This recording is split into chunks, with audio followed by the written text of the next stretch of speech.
Hello and welcome to Newsroom. We're coming to you live from our Auckland Park studios in Johannesburg. I'm Shante Yankees, standing by with your sporting highlights is Kendall Makmate. Very happy Thursday to you, Kendall. Oh yes, it's a fantastic Thursday. The sun is out and we had a blue moon and also a bit of a blood red moon last night. Very interesting stuff. The sun is not out, Kendall. It's raining. It was out when I left. Let's have a look at our question of the day. We were asking you, what do you make of MultiChoice's decision not to renew AN7's contract? That is our question of the day today. Let's have a look at some of the tweets coming in. Mashiba Kanyaho says, it's bad and evil decisions. Our beloved brothers are going to lose their jobs and in future their properties. There are many foreign channels that are on air. That means MultiChoice takes the South African money to foreign countries and kills their own soil companies. Sad, says Mashiba. Fearless says, I'm supporting that decision by hashtag MultiChoice. We'll have to see what some of the reasonings are for that news coming in there. Let's have a look at our poll of the day. We're asking you, does resigning equate to taking responsibility? And specific to the Life Esidimeni tragedy, is resigning enough? Also, we've got to remember what's also going on with the Eskom inquiry as well. Is resigning going to be cutting it for you? 212 votes in, Shante, and the results are fairly interesting.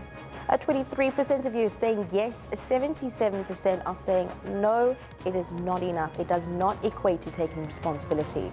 Well, Nazim comes in with, these people are cowards. You can't run away from the problems because they will follow you.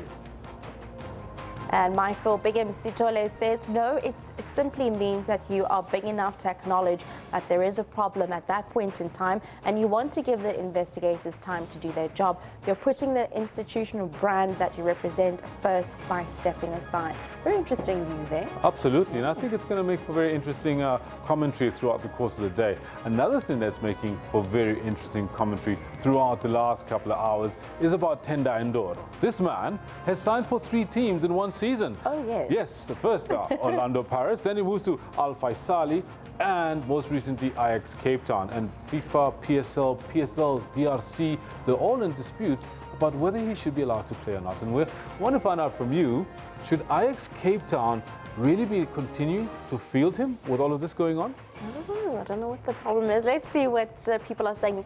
Michael Bigham says, it was a catch-22 situation, but we heard yesterday morning that the PSL Dispute Resolution Chamber has ruled in favour of Ajax Cape Town and Tendai in their matter regarding Ndoro contravening FIFA regulations, Rule 5.3.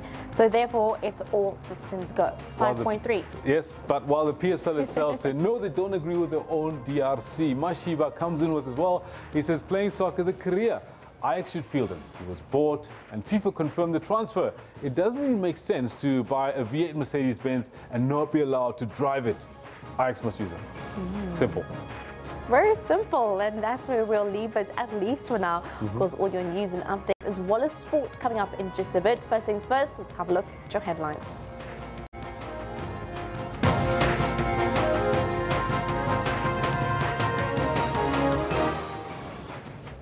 Well, all is in the hands of NPA to decide on whether to prosecute President Jacob Zuma or not in the next 2 weeks. Eskom's head of generation, Matela Koko, has been suspended again, barely a month after his first suspension. MultiChoice's decision to dump AN7 continues to provoke reaction from all quarters. And Kendall Makmate is standing by with all your sporting highlights. So Kendall, what do you have for us this Thursday? Well, quite a lot. First up, you know what? I think that was a positive faux pas. The sun was out in my heart. I spoke to my kids before I got to work, which I don't normally get to do. They're normally sleeping. So yes, the sun was out this morning for me. Good morning to you. This is what we've got for you in the sports today. Sussman tries the same routine. Goal for Ajax. Relegation zone dwellers, Ajax Cape Town stunned Orlando Pirates with a 3-0 drubbing in Cape Town last night. And bottom of the log, Premier League outfit Platinum Stars have confirmed the sale and transfer of ownership of the club with immediate effect. The centre forward, Mars, and he does it pretty well. Gabriel Kachuku here, good opportunity for Nigeria. Gabriel Kachuku! World Cup bound Nigeria and Morocco show off their depth as they beat off their opponents to set up a date in the final of the CHAN 2018. It's in the back of the net, 3-1! are surely going through to the final. A whole lot more sports happening, which I'll be bringing you in more detail at 10:40. Do stay with Shantae. She's got the news. Thank you very much, Kendall. Having a look at your top story at 9 o'clock, the National Director of Public Prosecutions, Shaun Abrams, has given the NPA prosecutors 2 weeks in which to consider President Jacob Zuma's representations on why he should not be prosecuted for fraud and corruption. The representations were initially supposed to be submitted in November 2017, but Abrams extended the deadline to January the 31st, 2018. President Jacob Zuma has submitted legal papers to say why he should not face prosecution for the 2009 spy tape saga ahead of the midnight deadline. The papers were filed after 9 late last night. The NPA had initially given Zuma until November the 30th last year to make his representations after the Supreme Court of Appeal dismissed Zuma and the NPA's application to appeal a High Court ruling that the 2009 decision to drop corruption charges against him was irrational. The ANC has confirmed that the National Working Committee has mandated the party's top 6 to speed up talks relating to President Zuma's future as head of state. This amid reports that the issue has divided the party, but the ANC says there is no crisis. He has mandated the national officials to engage President Zuma. And all of this is done with the intention to ensure that there's stability within the African National Congress and there's stability within the country. The NWC did indicate to the national officials that they would want this engagement to happen as soon as possible to ensure that we manage and temper this situation of this uncertainty that seems to have been created, even by those who continue to manufacture rumors and spread lies about the discussions within the African National Congress. So we're confident that this is going to happen as soon as the national officials are able to have that engagement with President Zuma, and we will communicate on the way forward from there. Eskom's head of generation, Matela Koko, has been suspended again.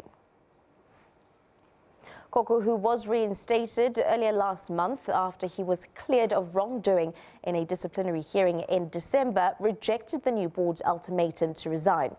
Since the new board took over about 2 weeks ago, several Eskom executives have resigned or have been suspended.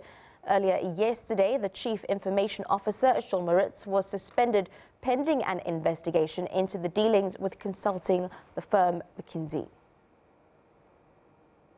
Communication Workers Union CWU General Secretary Aubrey Chabalala says pay TV giant MultiChoice's decision to dump ANN7 has a negative impact on the staff of the 24-hour television news channel. The CWU, which represents more than half of the employees at the channel, formerly owned by controversial Guptas, says there's anxiety amongst ANN7 employees. MultiChoice will be taken off ANN7 from its DSTV platform from August. The company has announced it will not renew the broadcaster's contract when it expires, citing reputational risks by association. MultiChoice says in light of the controversies, it sees it appropriate to cut ties with the news channel. ANN7 is formerly owned by the Gupta family and was recently sold to Mzwanele Manyi by way of vendor financing. MultiChoice was accused of paying SABC and ANN7 as a means of buying favors to influence policy on digital migration. The pay TV company says no correlation was found between payments made to ANN7 and the MultiChoice lobbying effort. With regard to SABC, the company says it's cooperating with the Special Investigating Unit as recommended in the parliamentary inquiry. The board and through the Audit and Risk Committee have decided to not renew the ANN7 contract. Among the issues that they found was that it was causing reputational harm to us. There were a number of complaints that have been raised with the BCCSA that we continued having to fill throughout the tenure of this contract. And thirdly, that the controversies that had surrounded this owners of the news of AN7 had a reputational harm that it has caused.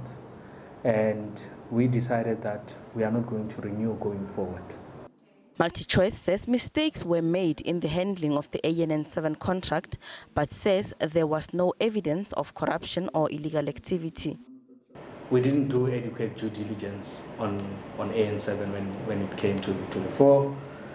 The other issue that we have raised is that when the issues and controversies came up around AN7, we did not quickly raise it with the board for them to have a consideration and give guidance to management on the way forward. We also felt that there was poor communication on our part. And lastly, we felt the lobbying process could be tightened up going forward. MultiChoice says it will open a bid for a replacement black-owned and run local news channel. Labour Federation COSATU says it finds this decision by MultiChoice suspicious and hypocritical. It says the decision is deeply regrettable as it will result in ANN7 possibly retrenching some of their workers because of loss of revenue. Attempts to get hold of ANN7 owner Mzwalele Manyi failed. Gloria Musi, SABC News, Johannesburg. Well, the EFF will take another shot at raising the motion of no confidence in President Jacob Zuma. The Redbirds say if the National Assembly Speaker Baleka Mbete doesn't facilitate the no confidence vote before the State of the Nation address next week Thursday, they will use the occasion to raise the matter. The Speaker of Parliament is facing increasing opposition calls from the DA and the EFF, who wrote 2 letters to her to defer the address by President Zuma. Opposition parties say the Constitutional Court ruling confirmed that President Zuma violated his oath of office and that the Speaker should schedule a motion of no confidence before the State of the Nation address. If the Speaker does not grant us a sitting of Parliament to ventilate the motion of no confidence before SONA, then we will be forced to raise these issues at SONA. Because we're not going to allow a situation where it is business as usual with Zuma that has not only violated the Constitution, but that has done a disreputable thing of involving a foreign family in the running of the affairs of cabinet. This is an ANC crisis that they've invented for South Africa. What we've all got to do is to say, what is the parliamentary obligation here? We have lost confidence in Jacob Zuma, therefore he must be removed. But furthermore, Parliament must with urgency convene to elect a president. And then once that program is in place, then can we table a State of the Nation address. The ANC has repeatedly said its structures are handling the transition. Luthuli House is not worried by the calls for a no-confidence vote. We will with the Speaker and anything that the EFF wants to do that is within the rules of Parliament, the African National Congress will not oppose it, but we do know without a doubt it will fail like the many that have failed before. President Zuma is expected to deliver the State of the Nation address next week, Thursday. For the State of the Nation address to take place, the President calls it in terms of the Constitution, writes a letter to both presiding officers and the programming committee of Parliament that is constituted of all political parties, then sit to schedule it into the program of Parliament. So all those factors will have to be considered for a response to be given to both parties. This is our first engagement as Cabinet, looking at preparations for the year, mainly preparing firstly for SONA and preparing for our budget. So we'll go into various areas of work. Main focus should be around the economy. Currently, the Cabinet Lekgotla is deliberating the content of President Zuma's speech. Ntakwana Ngatani, SABC News, Johannesburg. Well, for more on these and other political stories, we are joined from our Pretoria studio by Professor Dirk Kotze, Professor in the Political Science at UNISA. Very good morning to Professor. Thank you very much for joining us this morning. Firstly, President Zuma has met the deadline. Why are opposition parties in Parliament determined to ensure that President Jacob Zuma does not deliver the SONA address come next week? Well, we've heard now some of the arguments that they are using. I think the fact that basically all parties in Parliament has indicated that they have lost support in President Zuma or confidence in President Zuma, including the ANC to a large extent, that possibly is behind it. I think it is also the last opportunity for the opposition parties, the DA and the EFF, really to take a stand against President Zuma. It is very obvious that he's on his way out. The Deputy President, Cyril Ramaphosa, talks about the transition all the time. So I think the opposition parties want to use this last opportunity to make a great stand against President Zuma, because quite soon, I guess, that will not be available for them anymore. So I think that is the strategy that the opposition parties have as in mind. Now, 2 letters have been given to National Assembly Speaker Baleka Mbete. Essentially, what powers does a speaker have in relation to the decisions on SONA and whether it can be postponed or not? SONA is a joint sitting of Parliament, and it is requested by the President. But the Speaker ultimately has the final say, or the office of the Speaker, together with the different parliamentary committees that support, that manages the work of Parliament, in order to decide what will be the agenda of Parliament for a certain period. So nothing prevents Parliament, and by implication the Speaker ultimately, to take a decision about this. I think what is more complex about this is the political changes and the political dynamics that developed since December. And that is very clear, for example, that the Speaker is supporting the Deputy President in most aspects. But at the same time, as a Speaker, she's required to act as an independent person, to be unbiased in these situations. And I think this is why she is not willing now to take a stand up front, but rather try to work through the different parliamentary institutions in order to take this decision. I think what the opposition parties have in mind, that they want to have proper time in order to deal with a motion of no confidence, if that is accepted, so that the consequences of the motion of no confidence can be built into the way forward for the parliamentary program, and then starting obviously with SONA and later on with the budget speech. What is the basis of your understanding of the EFF's motion of no confidence before the President delivers SONA? I think it's a well-established argument that I've used in the past all the time, and that is in a sense based on the judgment by the different courts about, especially in Nkandla. We've seen that the Constitutional Court, for example, came to the conclusion last year already that in the Nkandla matter, President Zuma acted unconstitutionally and unlawfully. And for them, that is sufficient ground for a motion of no confidence and even for impeachment. I think in the case, the test for a motion of no confidence is less than what is required for impeachment, and you don't need the judgment by a court in order to say that someone has acted illegally or unconstitutionally or not consistent with the Constitution in order to adopt a motion of no confidence. A motion of no confidence is simply if persons or Parliament has lost confidence in a minister or in the President, and it does not need to be criminal in nature. Essentially, what do you make of President Zuma's late submissions last night on why he should not be prosecuted for fraud and corruption? Yes, I think it's indicative of the fact that President Zuma is running out of options. He has very few legal options left. The only one which is unlikely, but the only possible one, is still the Constitutional Court. But in the case of what started as the spy tapes and what last year was judged by the courts as that there's no basis for him to be not charged anymore, and that the decision in 2009 by the NPA was irrational, means that there's almost no legal argument left anymore for President Zuma not to be prosecuted. I think what is now incumbent on the NPA is that they've indicated they will take about 2 weeks' time in order to decide about the details of the matter, and whether there is in the end a prima facie case against President Zuma, whether the witnesses will be available, the evidence will be still available and relevant.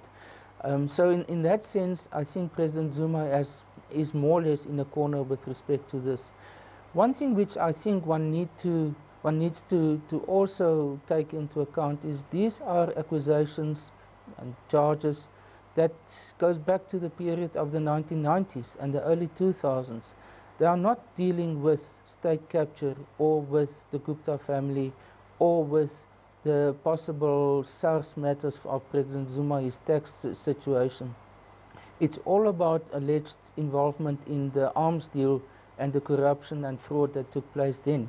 So I think what the public in general should understand that this is not a judgment or is not going to be possibly a court case about President Zuma's entire period as president. It is indeed before the time. Now, we do know that the ANC NWC has been mandated to deal with President Jacob Zuma and possibly his future. What essentially could we forecast that outcome being from the top six? The National Working Committee now mandated the top six to deal with this matter. I think what we are seeing is that there is still some resistance within the National Executive Committee to address the matter of President Zuma directly. We have seen it specifically coming from Ace Magashule, the Secretary General, the Deputy Secretary General, Jesse Duarte, have been quite outspoken about this. Therefore, it is impossible at this stage for the NEC to take this decision. If we compare it with the 2008 decision about President Mbeki, it was made by the NEC. In the end, it seems like the driving force behind this is not necessarily the Deputy President or the ANC President Cyril Ramaphosa, but rather persons around him. The impression that Cyril Ramaphosa is creating, that he wants to be systematic and cautious and not overreact in terms of how he looks at it too much. And therefore, I, for example, don't foresee, if the ball is completely in the hands of Cyril Ramaphosa, that President Zuma will be asked to resign before the SONA speech. Because I think there's other factors that he takes into account, specifically about the internal matters in the ANC, the internal dynamics in the ANC. For example, about the situation in the KZN, KwaZulu-Natal, the fact that there's a new interim provincial leadership there. It creates, in a sense, the potential for problems and instability within the ANC, and he wants to manage that. And I think that is why he does not want to move too quickly on President Zuma. But there's many others in the ANC who feels that President Zuma has overstayed his welcome. He has become a liability for the ANC, especially in view of the election, which is now just a bit more than a year from being held. And that the ANC, given the results of the 2016 local government election, is very anxious that they have to turn the ANC around, and the presence of President Zuma will prevent that from happening. Definitely, we're all anxious as we wait for that lead up to next week's SONA. We do know in less than an hour, Parliament is set to brief the media on the state of readiness ahead of SONA. In your view, what is likely to come out? I think the SONA speech will continue, but it will be disrupted by especially the EFF. I think at the same time, as I suggested, I think it's more likely that President Zuma will still present the SONA speech than Cyril Ramaphosa as a newly elected national president. I think there's simply at this stage not enough time to do all of this. It will be seen as pushing it, as forcing the issue too much. It might create the impression ultimately that even outside South Africa, that this is becoming a manipulated process, which is not what all of us want to see. So in that sense, I think it's unlikely that there's going to be major interventions made before the SONA speech. But we all know that a week in politics is a very long period, and it is about now a week before the SONA speech. So I cannot exclude the possibility of a motion of no confidence, or even for President Zuma to be removed. But as I said, I think it is more unlikely. Definitely. Professor, just having a look at the notion of state capture with so much damage to credibility and reputation, will South Africa easily be able to recover from such negative effects that we've seen specifically over the past year or so? I think what is happening at the moment is positive in the sense that there is, first of all, explicit statements made by the ANC leadership and especially Cyril Ramaphosa against state capture. In the past, there was a sense of almost denialism in this. At the same time, we are seeing the steps taken by the Hawks in terms of their investigations. We are seeing at the same time significant developments in Parliament with the Portfolio Committee on Public Enterprises. Yesterday, it was not only about Eskom, but it was also about PRASA that was very much focused on. So it looks like Parliament is now systematically working through the different aspects of what is well known, especially in the state-owned enterprises, about state capture. I think what is going to be more difficult is to deal with other aspects of state capture which is not so in our face, but which is more hidden. For example, the effect on SARS. I think SARS has become a victim of the situation, and that therefore significant steps will have to be taken to turn around the situation in SARS. Incidentally, yesterday was the 65th birthday of Tom Moyane. Now, strictly speaking, he's supposed to retire as the National Commissioner of SARS, which will in itself make a significant change there. The same with the criminal justice system. There are positive signs at the moment about the criminal justice system, but I think we should not reach conclusions about that they've turned around, that they've turned back to the idea of the rule of law, of constitutionalism, of not playing a political role, of being available as a political tool. The test of time, the test of how they are going to approach these cases that they are busy with at the moment and those in future will really determine whether the effects of state capture have been addressed. Definitely. And let's have a look at those components of state capture. Are there not two sides to this, the capturers and the captured? Why has this been allowed to run rampant for so long? Well, the simple answer is it's indicative of how powerful the position of the president is. If the president allows this to happen, if the president is to some extent or to a large extent involved in the situation, there are very few checks and balances in the South African political and constitutional systems that can really counter that. And I think that is one of the weaknesses that we have seen, that our checks and balances are still not yet matured enough, not consolidated enough to deal with those matters. Only lately we are seeing how they are coming to the fore, the way in which Parliament is acting, the way in which in the past the Public Protector has acted, the way in which also the investigative authorities are acting. That didn't happen in the past, you know, and what happened in the past actually is that sometimes the opposite, where the criminal justice institutions like the Hawks or the NPA were actually used, if I can use this argument, used for the purpose of state capture. The way in which they investigated the SARS so-called rogue unit, the way in which they investigated the former Minister of Finance, Pravin Gordhan, in 2016, but at the same time then nothing happened. So it became clear that it was used for political purposes, as a form of political intimidation, or excluding them, trying to prevent them from making institutions like SARS effective in their functioning. So these are the aspects, I think, that really explain what has happened. And that is why state capture potentially has such a dangerous, or can cause such dangerous consequences, because it can implode state institutions, it can make state institutions simply ineffective, but more than that, it can actually implicate state institutions in making the concept of the state illegitimate. And what one sees in other places in the world, if that starts to happen, the so-called concept of the social contract starts to collapse, which means that society starts to look at alternative means and create their own institutions in order to keep society together. We are seeing it in the form of militias that are formed because the security systems are not working in other countries. We are seeing in a more organized form it even in South Africa.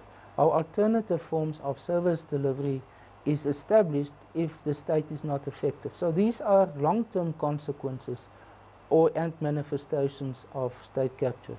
Definitely. Thank you very much for joining us this morning, Professor Derkotsa, lecturer in political science at UNISA. Always a pleasure to have you with us in studio or via satellite in Pretoria. Thank you very much for your time this morning.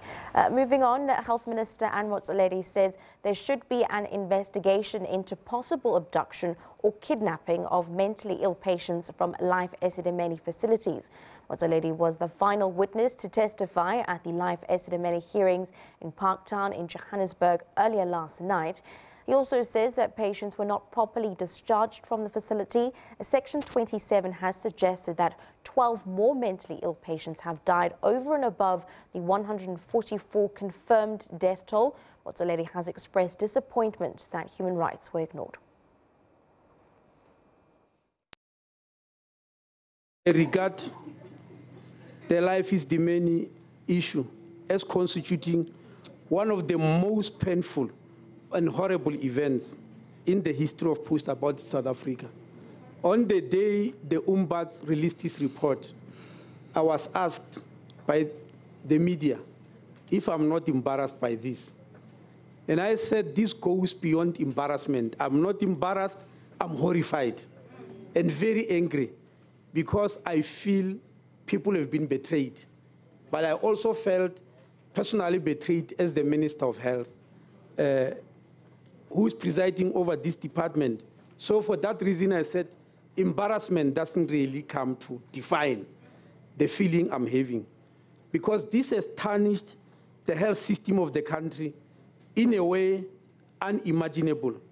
And it has placed us in a very difficult position, nationally and internationally.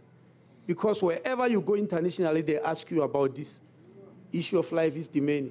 And because they don't know the South African legal system, they believe the minister was directly responsible, have got all powers, because many countries don't know our provincial system, especially that we keep on telling people we are a unitary state. But in most of these functions, we are very federal, I'm afraid. And it's one of the things that we want to correct when we review the laws. So as the Minister of Health, I wish to apologize unconditionally to both the families and relatives of the deceased and those who are still living, and to the whole nation at large. We have really wronged them in a way unimaginable. I know that the emotional and psychological trauma that the families and relatives of the deceased, as well as living patients, have endured is extremely unbearable and even impossible to quantify. When I read the Ombuds report about how people were bundled in vans and tied with sheets, and how they were chosen, like, as he described it, like cattle at an auction.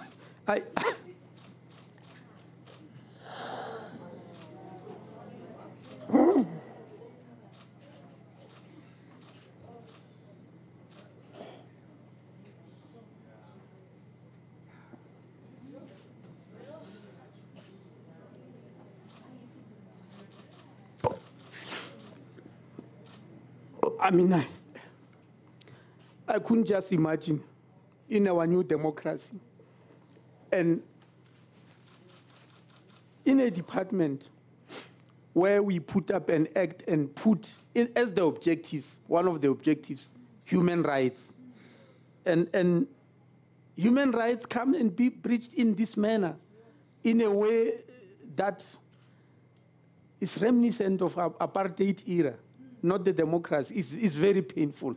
That's why I feel, personally betrayed that colleagues who are working with could do something like that. So my appearance today in this gathering was in terms of the recommendation and to try and shed some light And I'm disappointed once more that I'm unable, after 18 months, to shed some light as to what was the motive of this. Why should human beings plan to do something like this, advertently or inadvertently? It's very painful. I don't know whether the families will find it in their hearts to forgive us for what has happened, because it should not happen to any human being, not even your worst enemy. And I'm very sorry for that. Thank you. Let's have a look at our social media segment of the day. We'll start off with our picture of the day. This one comes from Aname Power, at Aname Power on Twitter. The last time was 152 years ago. Take your camera to enjoy the night. Of course, that's that eclipse that we're seeing there. A beautiful moon also.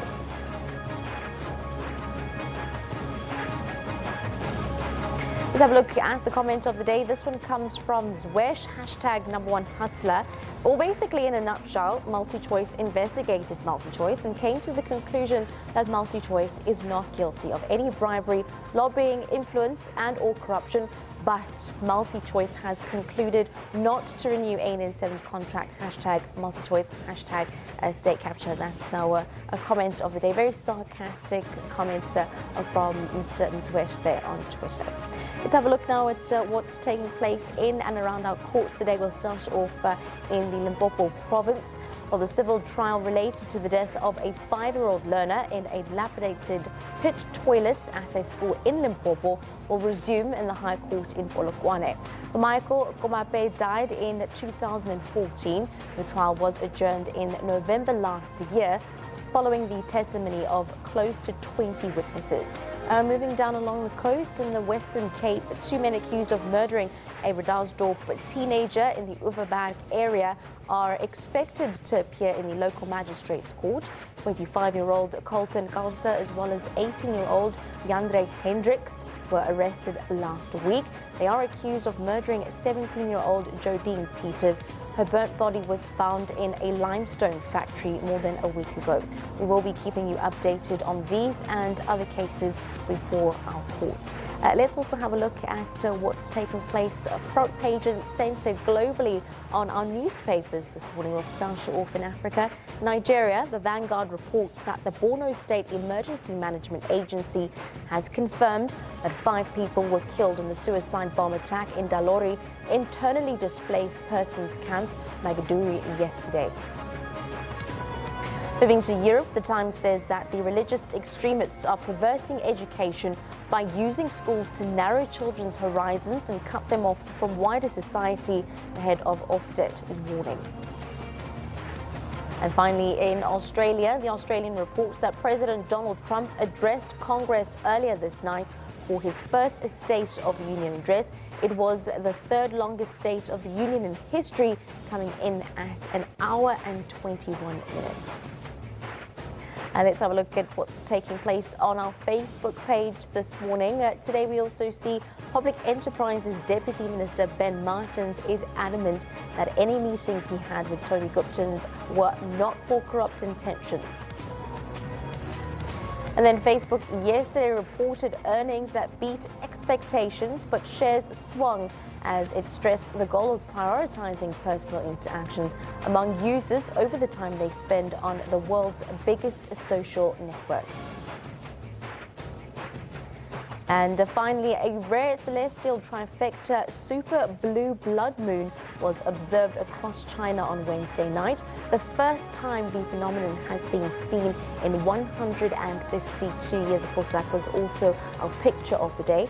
Simply search for SABC Newsroom on Facebook and follow us and interact with us. Well, that's a short wrap-up and a short break that we'll be taking here on Newsroom. Do stay tuned.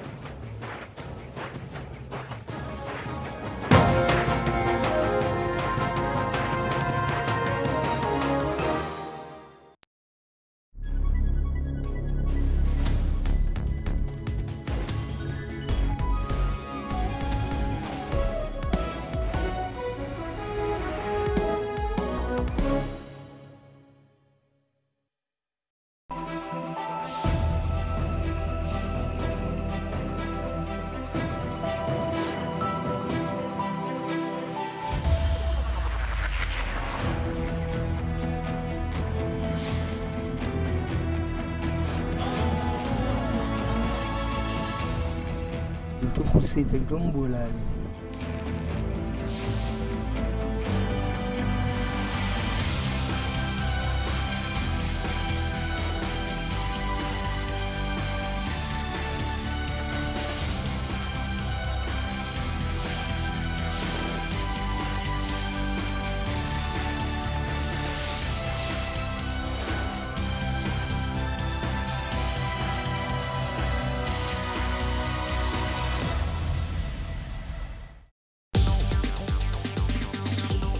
A lot of us rely on tech to survive, and Africa is already a mobile-first continent. We build mobile technology that connects motorcycle taxis to commuters and businesses in real time. My phone was the most important thing. Africans are using technology to innovate. On Network, we have African technology and social media news. Even robots have heard about us. Hello, watch Network on SABC. For African technology and social media news, join Ms. Phumelele Zondi on Network every Sunday at 9 p.m. This is your midday report. Good afternoon. I will be faithful. I assume as President of the Republic of Kenya. Let's take a look at how African markets and currencies are performing now. The central bankers say the success of Bitcoin and other cryptocurrencies is just a bubble. Breaking stories, detailed economy and sport. Tune into Midday Report every Monday to Friday from 12 p.m. Show me a greater power on the whole continent of Africa. Show me a greater power anywhere. 6th of June 1918 was the establishment of our movement to maintain that. We need to do something about the educational upliftment of the Afrikaner, and we also need to do something about the economic upliftment of the Afrikaner. And that was the two main goals at that stage in 1918. The Broederbond never was a cultural organization. It was a state-capturing organization. It is, in fact... I like that term. It has captured the financial systems. It has captured the parastatals. It has captured cultural organizations. For all your constitutional and legal matters, tune into Rights and Recourse on Sundays between 2 and 3 Central African Time.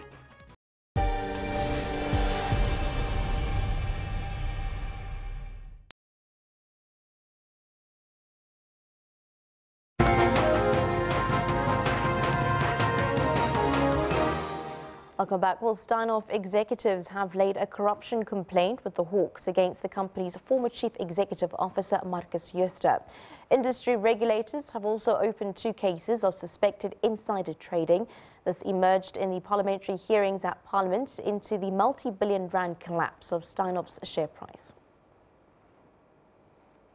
Steinhoff executives in the spotlight as they plead for patience and promise to take action against any person found guilty of wrongdoing. We have reported the former CEO, Marcus Jooste, to the Hawks in terms of Section 34(1)(b) of PRECA on suspicion that he has committed offences thereunder. The company says it's not clear yet whether more people will face action. Steinhoff has commissioned an auditing firm to probe the accounting irregularities. Their job is also to look at the role that the directors and the management played, including the people in this room. The deadline for the forensic investigation is not known at this stage, keeping some regulators in limbo. We have not been able to find any IFRS non-compliance at the moment in relation to the accounts that we have seen. We are going to obviously have to wait for PwC's report to indicate whether there are things that are not obvious.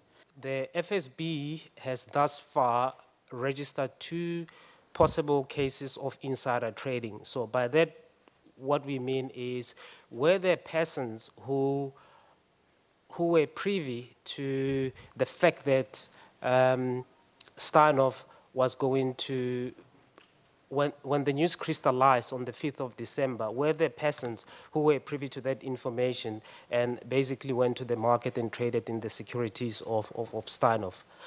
But what has lawmakers hot under the collar is how the retailer only picked up the irregularities shortly before Jooste's resignation in December last year.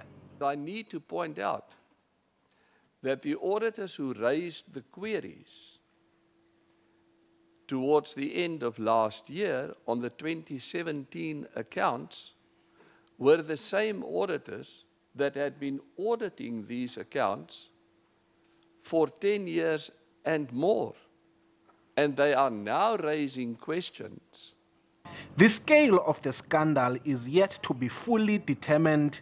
Steinhoff is still consolidating its book for 2017 and will restate the financials for the 2015 and 2016 book years.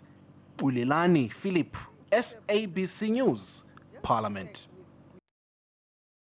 Well, standing by with your weather report is Azwe. Very good morning to you, Azwe. Let's just discuss the water situation, specifically in Cape Town. Yeah, well, the situation is serious. There isn't enough water at all. People today have been restricted to 20 liters of water, and that's when you go in to buy in the shops. And outside, the municipality has restricted people to 15 liters a day. And I've heard, like in the previous days, that maybe people should just try and use 10 liters per person. Now, we also know that Butterworth in the Eastern Cape was also struggling with water and drought. Any rain forecast for those parts of the Eastern Cape? Well, yeah, we are expecting some rainfall over the interior going to the northern parts of Eastern Cape. And Butterworth did receive some rainfall, and something was severe during the week. So we're still expecting some rainfall for Butterworth. But for Cape Town, it's a problem because we're not seeing any rainfall any soon, or any kind of rainfall that will break the situation. Though for Butterworth, the situation is not broken, but it is something for them to have received a little bit of rainfall that they had. And let's also discuss the possibility of the reuse of grey water, and specifically in the Western Cape, you know, for basic things as flushing toilets. Yeah, that's very useful, and I think everybody should embark on that and do that as much as possible, because there isn't enough water. Remember, by the day we keep losing lots of water from usage, and also spillage just happening in Cape Town. There's a pipe that is just busted over the interior of the town of Cape Town. And now, moving further on that, evaporation, it's serious. Today's temperatures, a maximum of 31. That just enhances evaporation, and by that, we're losing lots and lots of water. So day zero may be sooner than what we expect. But again, it is possible for it to be extended or to not even exist if people continue to adhere to the water restrictions. Indeed, day zero is looming. Let's have a look at our weather forecast.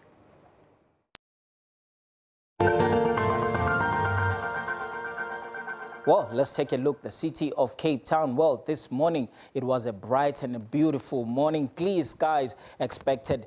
No clouds can be expected for today. We are expecting a maximum of 31 in the afternoon, and it will remain clear going to the afternoon, but the evenings, that is when we will have partly cloudy skies. Still, no rain is expected for today, and on our satellite image, we're seeing lots of moisture coming in from the tropical regions, sitting over the interior, going to the northern parts and the eastern parts, but the southern parts, your city of Cape Town and Western Cape, we're not seeing a lot of activity in those regions, but the interior of Eastern Cape, we're also expecting isolated showers for today, going to the northern parts in KwaZulu-Natal. And when you come to Mpumalanga and some parts of KwaZulu-Natal, severe thunderstorms can be expected for today. Over the central interior in Zambia and Zimbabwe, up to 80% chance of thunder showers and severe thunderstorms can be expected. So please be very careful. Have your umbrella with in Zambia, going to Zimbabwe for today and tomorrow, going to Angola as well in the northern parts of Namibia.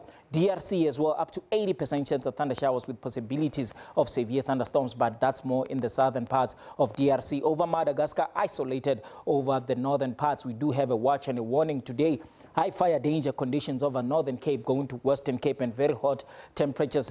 Going to severe thunderstorms over Mpumalanga, KwaZulu-Natal, and some parts of Free State. Please be very careful in those regions, as a tornado is one of the possibilities. A maximum of 31 in Pretoria for today and 30 in Polokwane. Bloemfontein had a maximum of 32 and 30 in Sutherland. Cape Town, a maximum of 31 and partly cloudy skies expected in the evening. Durban sitting at a maximum of 25. Going to our neighbors, we're still expecting isolated showers to 80% chance of thunder showers over Zimbabwe with a maximum of 28 degrees and 33 for Bulawayo, Windhoek at a maximum of 34, Maputo at a maximum of 29, Gaborone very hot at 37 degrees, Mahajanga you are at 29 and 28 for Fiaran, so we're still expecting isolated to scattered over the interior of Madagascar. Kigali 28, partly cloudy skies to mostly cloudy, Kilimanjaro at 34, Lusaka you are at a maximum of 28 and 27 for Lilongwe. If you will be in Nairobi, a maximum of 27. Going to Yaoundé, we're seeing a maximum of 34, partly cloudy skies, very hot conditions in Bangui at a maximum of 39, but moving to the southern parts, to the interior of Angola, up to 60% chance of thunder showers forecast for today. Over the northern parts, the Sahara remains clear, but again, along the coastal regions, some activity to partly cloudy skies can be seen for today and for tomorrow. And all your temperatures are expected to be quite warm over these regions, with Sana'a at a maximum of 23, and Addis Ababa, Khartoum will be sunny with a maximum of 30. Juba, very hot at a maximum of 38. Cold temperatures expected. Damascus at 16. Tehran, a maximum of 9 and 19 for Cairo. If you will be in Dubai, sunny skies with a maximum of 22. And again, along the coastal regions, cold temperatures expected. Remember, it is winter in these regions. That is all. Ndawuyando.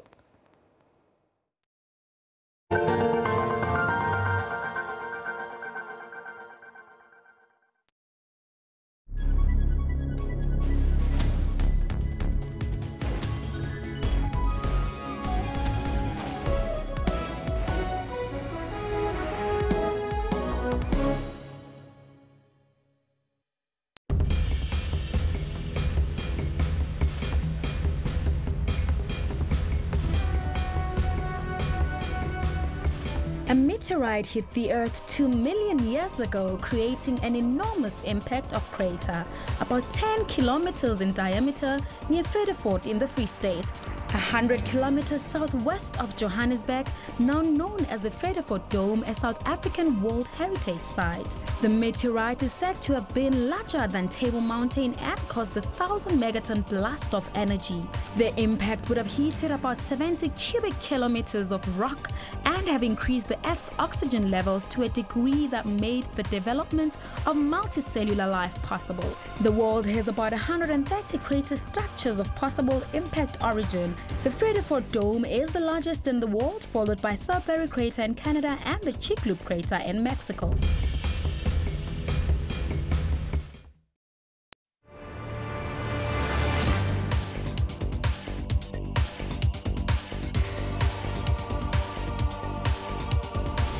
Did you know the big hole digging started in 1871 and ended on the 14th August 1914?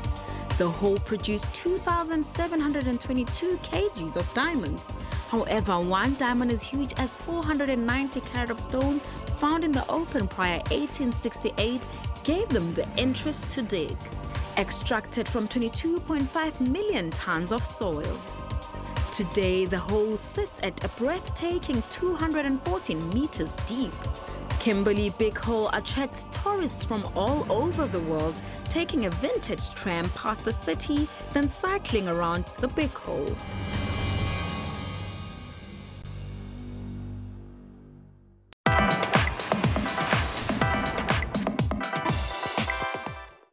Teaching microbiology differently. They actually look at questions such as what is life, using microorganisms and so on to create art. She believes that in this way students get a better grasp of the subjects they are studying. But for my students, I wanted them to engage with the subject matter that I was teaching them in a way that is different from just learning it in a textbook. So I asked them to take one of the concepts that we dealt with, which is basically to do with evolution or microbial diversity, and to make an artifact. I didn't say the word artwork because science students and art is not traditionally considered together. So they could make anything. And that was then assessed, so it was a form of alternative assessment. Even human beings' tears look spectacular under a microscope. This is a painting installation by a first year called Shanique, and it's about tears.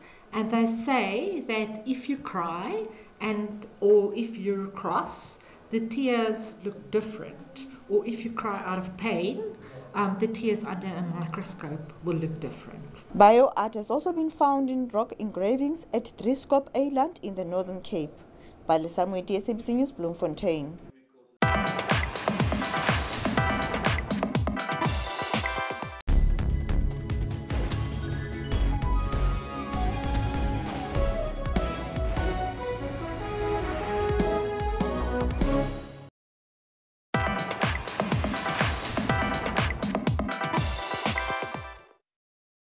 Meet Tshepo Mia.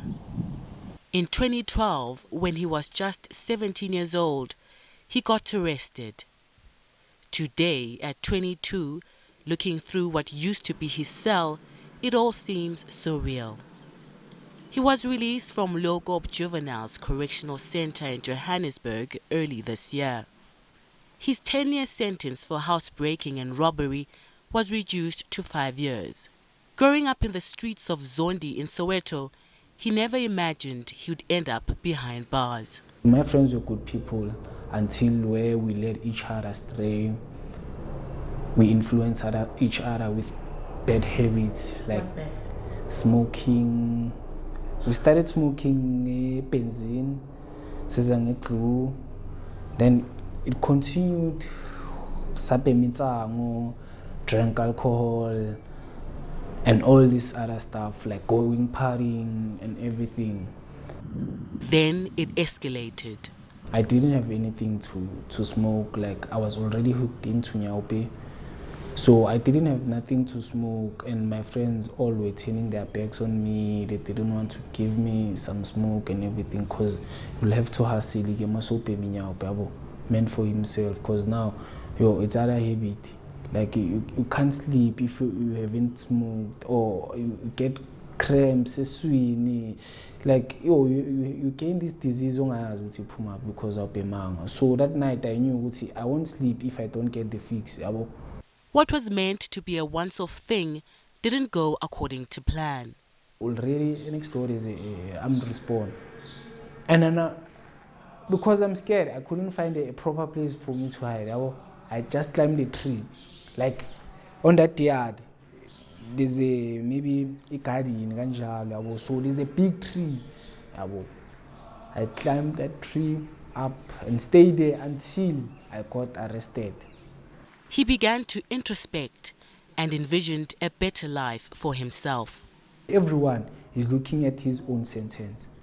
Like, Mena, I'm raping Ubanban, it's none of your business. Just when I begin because you can also fall a victim if you want to stand up for that person. Today, the sky is the limit for Tshepo.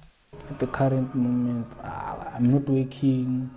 I'm still working on how to compile my own book, like an inspirational book, or maybe take a movement in motivating the schools, the youth. In his neighborhood, where he spent most of his childhood, still lives his sister. She witnessed how her siblings' actions led him to jail and how after his release, he returned a changed man. He has changed his life. I'm just lost for words. He's dedicated his life to God. Nonzo Dlamini for Morning Live in Johannesburg.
Hello and welcome to Newsroom. We're coming to you live from our Auckland Park studios in Johannesburg. I'm Shante Yankees.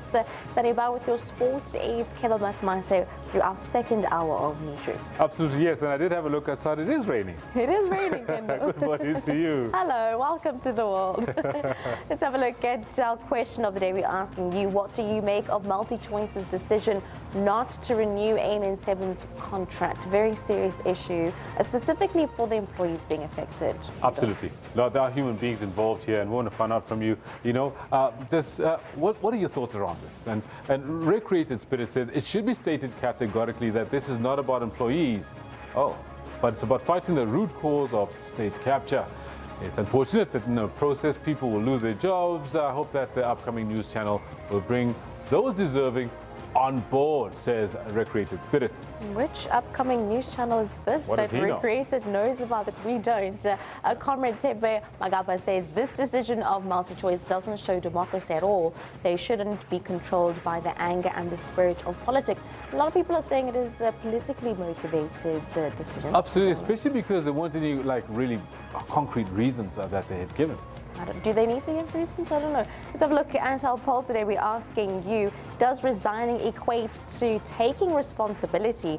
Well, this is with regards to Life Esidimeni and the arbitration hearings as testimony comes to a close. Is resigning enough? Also, we're also talking ESCOM, 259 votes that have come in. 77% don't believe that resigning is equating taking responsibility. 23% of you saying yes, it does, with those tweets that have been coming in. Kenneth said it's being a coward and running away from responsibility. Very interesting. Lechasa comes in with, that is irresponsible. You're a coward. You have to face the music. Very different from the tweets that we had earlier where people were saying, yeah, you definitely do need to resign and accept responsibility. Should Tendai Ndoro be accepting any sort of responsibility? Well, look, he wants to play. He's a professional. He wants to play. It's about the teams that buy him as to whether they field him or not, and that's a big question. Tendai Ndoro signs for his third team for the season. As you can see, 3 different jerseys all in one season. Should Ajax Cape Town continue fielding him with all this controversy around him? Yeah, Homotsi says, I'm glad we lost to them with Ndoro on the field. Pirates will be given the 3 points when at FIFA come rules on this. All right, now Nazim also says if the rules don't allow them to field him, they must not, or else they'll find themselves in trouble. You know what? That makes so much sense, to the point. And Nazim, of course, once again on the button. Definitely. All your news as well as your sporting highlights and stories coming up in the next half hour or so. First things first, let's have a look at your headlines.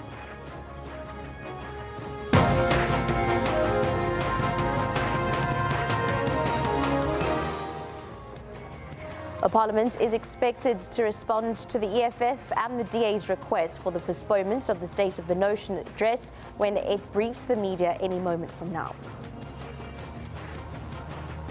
All is in the hands of the NPA to decide on whether to prosecute President Jacob Zuma or not in 2 weeks. MultiChoice's decision to dump ANN7 continues to provoke reaction from all quarters. And coming up with all our sporting highlights, Kendall Makamase will take us just through that, Kendall, for this Thursday morning. Absolutely. A very good morning to you as well as everybody at home. Quite a lot to cover in the world of sports, both on the field of play as well as in boardrooms and agencies' offices. Good morning to you. This is what we've got for you today.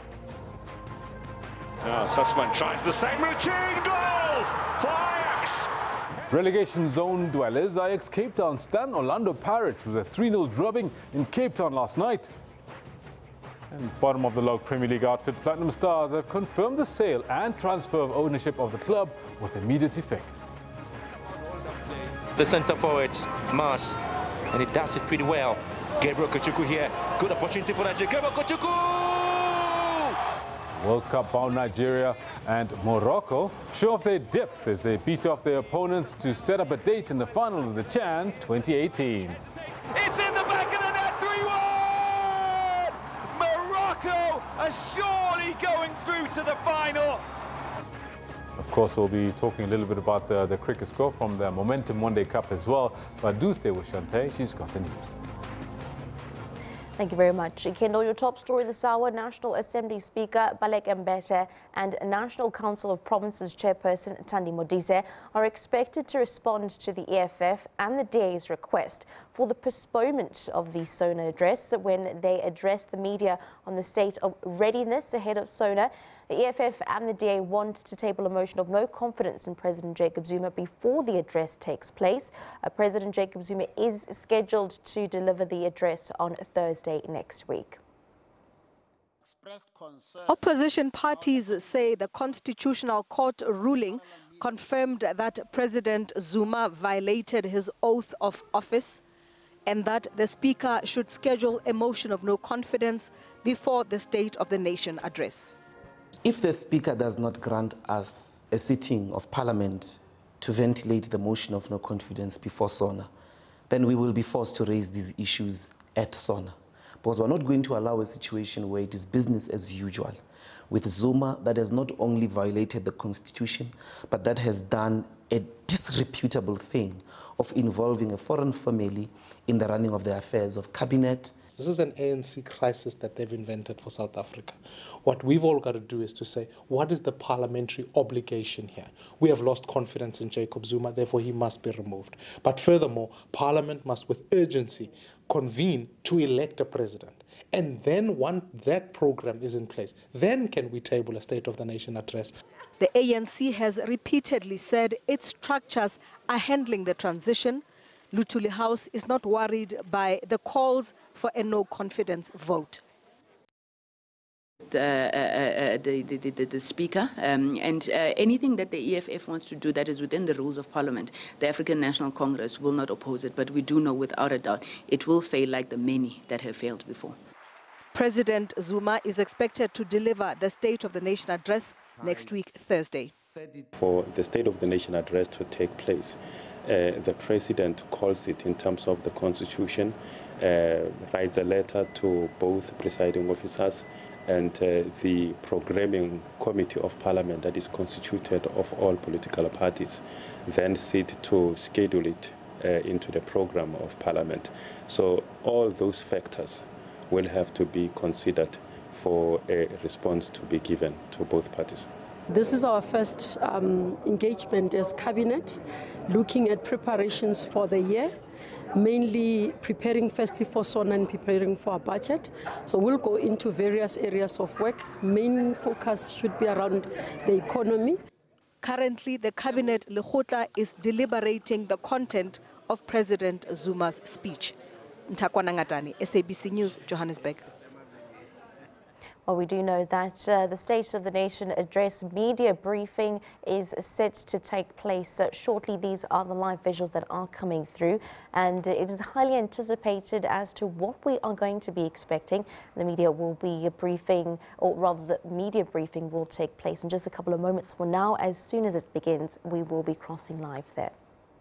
Meanwhile, political analyst Professor Dirk Koster says that all parties in Parliament and to a certain extent the ANC have lost confidence in President Jacob Zuma, and that is why they do not want him to deliver the State of the Nation address. In Parliament has indicated that they have lost support in President Zuma or confidence in President Zuma, including the ANC to a large extent. That possibly is behind it. I think it is also the last opportunity for the opposition parties, the DA and the EFF, really to take a stand against President Zuma. It is very obvious that he's on his way out. The Deputy President, Cyril Ramaphosa, talks about the transition all the time. So I think the opposition parties want to use this last opportunity to make a great stand against President Zuma, because quite soon, I guess, that will not be available for them anymore. So I think that is the strategy that the opposition parties have in mind. Now, 2 letters have been given to National Assembly Speaker Baleka Mbete. Essentially, what powers does a speaker have in relation to the decisions on SONA and whether it can be postponed or not? SONA is a joint sitting of Parliament, and it is requested by the President. But the Speaker ultimately has the final say, or the office of the Speaker, together with the different parliamentary committees that support, that manages the work of Parliament, in order to decide what will be the agenda of Parliament for a certain period. So nothing prevents Parliament, and by implication the Speaker ultimately, to take a decision about this. I think what is more complex about this is the political changes and the political dynamics that developed since December. And that is very clear, for example, that the Speaker is supporting the Deputy President in most aspects. But at the same time, as a Speaker, she's required to act as an independent person, to be unbiased in these situations. And I think this is why she is not willing now to take a stand up front, but rather try to work through the different parliamentary institutions in order to take this decision. I think what the opposition parties have in mind, that they want to have proper time in order to deal with a motion of no confidence, if that is accepted, so that the consequences of the motion of no confidence can be built into the way forward for the parliamentary program, and then starting obviously with SONA and later on with the budget speech. What is the basis of your understanding of the EFF's motion of no confidence before the President delivers SONA? I think it's a well-established argument that I've used in the past all the time, and that is in a sense based on the judgment by the different courts about, especially in Nkandla. We've seen that the Constitutional Court, for example, came to the conclusion last year already that in the Nkandla matter, President Zuma acted unconstitutionally and unlawfully. And for them, that is sufficient ground for a motion of no confidence and even for impeachment.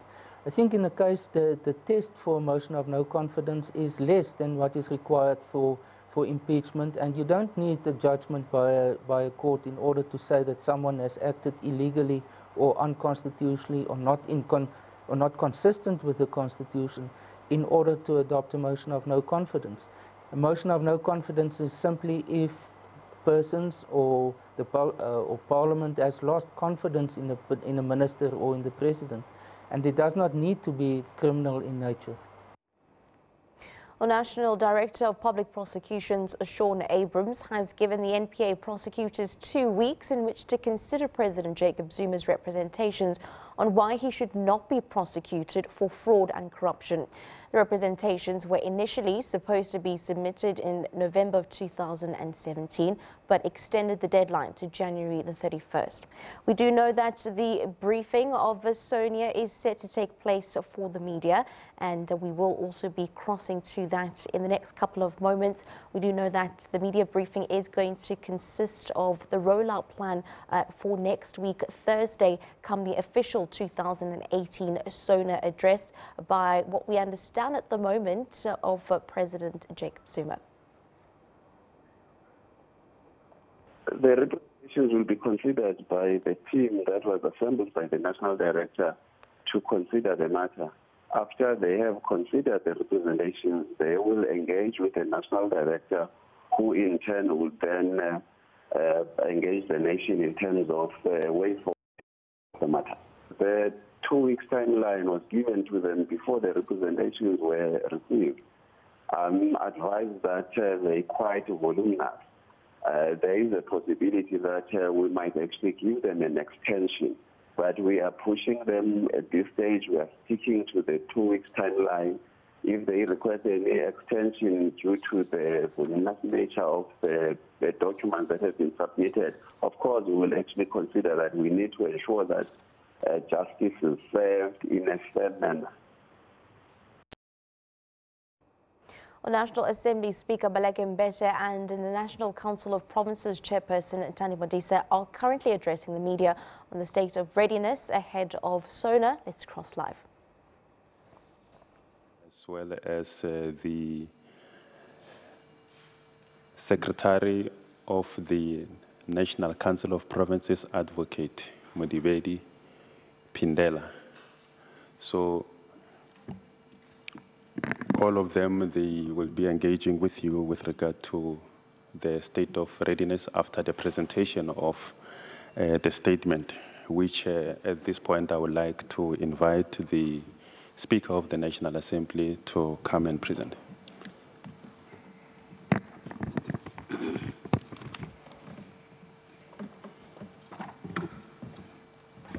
Thank you very much, Mr. Mutapo. Good morning, ladies and gentlemen of the media and colleagues from various offices of Parliament. May I also welcome the presiding officers who are really the hosts here and will share the response to any questions of clarification that will come after we've presented the statement. As you know, I don't normally enjoy reading a statement, and therefore I'll try and just go through each page of what's contained in the statement, which will be circulated to yourselves, which also has an annexure that has more details on the guests from different categories that have been invited to the State of the Nation event.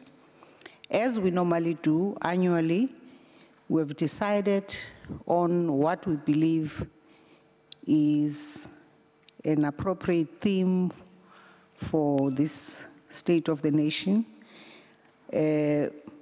based on the fact that we're paying homage to the life and legacy of our remarkable Nelson Mandela, who was our leader, our president, the first president of a democratic South Africa. And the theme is making your future work better, learning from Madiba. And of course, we do this because we were inspired. And here we take from a quotation of Madiba himself at the first democratic elections when he was historically inaugurated on the 24th May, when he addressed the first SONA. The words that he used was that we were inspired by the single vision of creating a people-centered society, which our Parliament continues to be inspired by.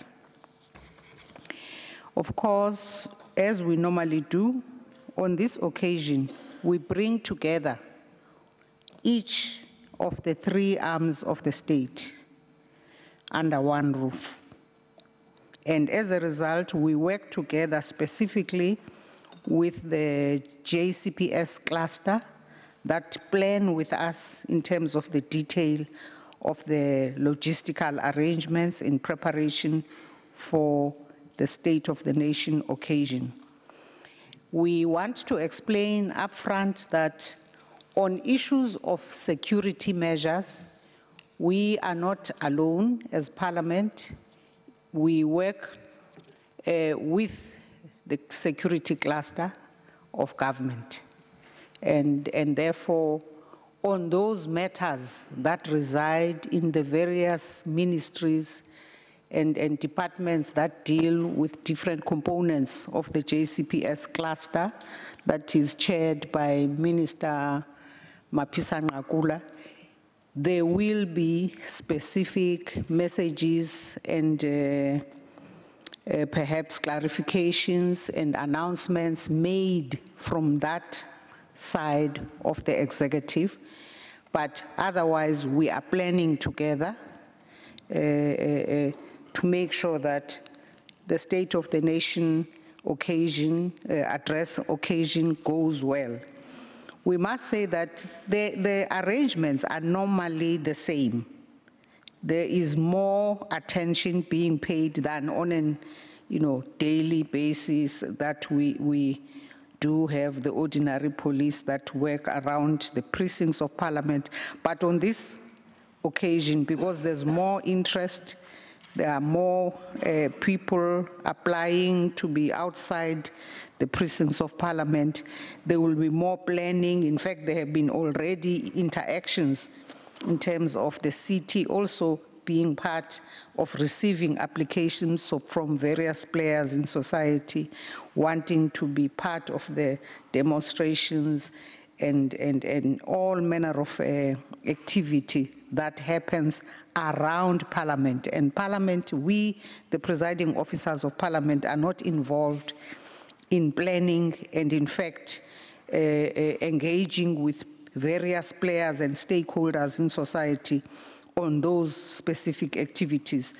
Our attention is on and inside the precincts of Parliament, very specifically inside the plenary hall, where the two houses would sit together, presided over by the executive authority, the Speaker of the National Assembly, and the chairperson of the National Council of Provinces. This, of course, I must also say, is precipitated by the President approaching the presiding officers and asking for there to be arranged the joint sitting in order for the head of state, the President, to deliver to the people of South Africa through Parliament the State of the Nation address.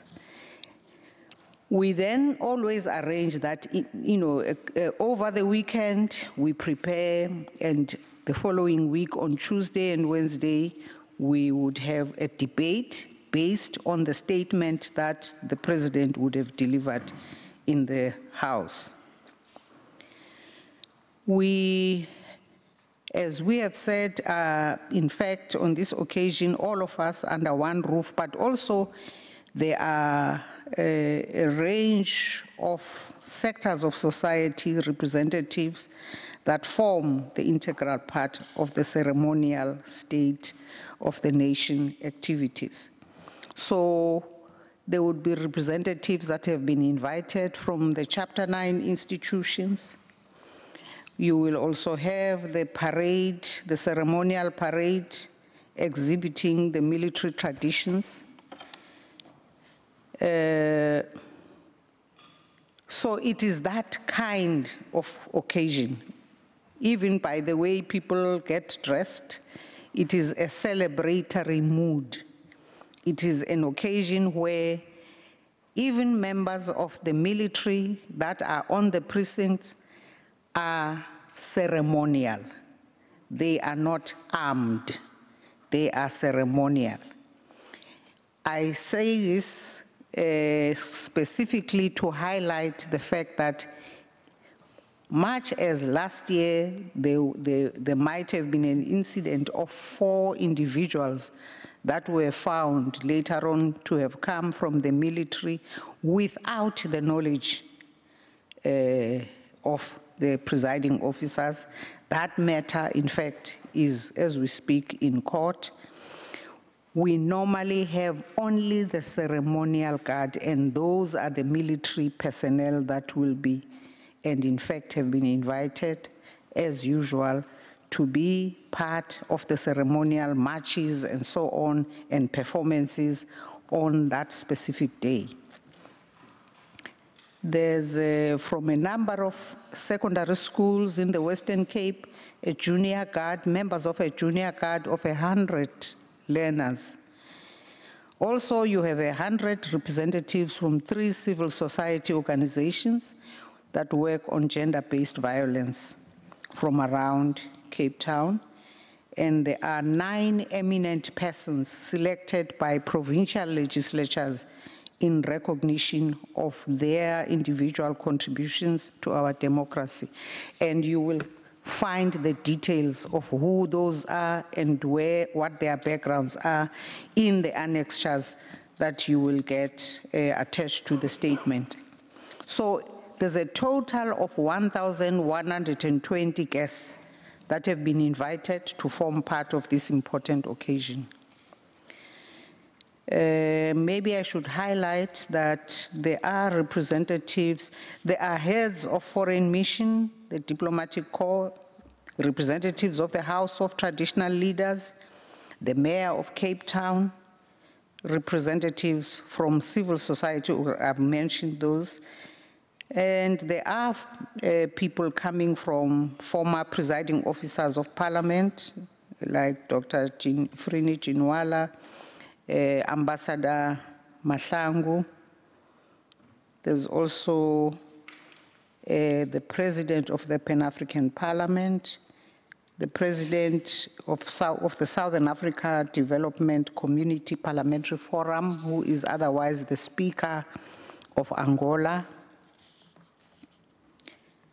So the joint sitting will, of course, be a special sitting, unlike the everyday sittings of either of the houses. And it has one item on the agenda, which is to deliver the statement of the President to the nation, whereby he spells out how far the state has delivered on the various matters that were part of the promise last year, and how far we are, and also gives an idea of how in the next 12 months we are proceeding to focus on specific areas. So on behalf of Parliament, the presiding officers also note and wish to just make reference to the risks that are part of the background against which we are having to plan for this year's SONA, and that is the water challenges that the province is experiencing.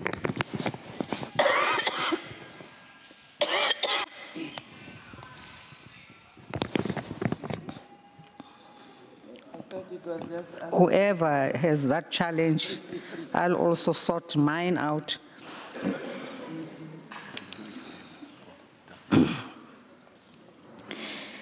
Well, we know that the Department of Water Affairs and the Department of Public Works are seized with these issues, but from Parliament's side itself, there would be specific ways in which we try and keep down the population for that specific day. So although all workers will wake up in the morning and go to their offices, at a certain point in the day, there would be a whole lot of them that go home because they no longer have a role within the precinct, and therefore there's no need for us to keep the numbers of who is present higher than we need. Then I come to an important matter, and that is the matter of the budget for our activities. We have to give you the information that is accurate about the actual spend over the years of this fifth parliament, because otherwise you can be given wrong information. In 2014, when in fact there were two events where State of the Nation addresses were delivered, the amount budgeted originally was 9,230,000, but the actual spend ended up being 6,356,000. In 2015, the budgeted amount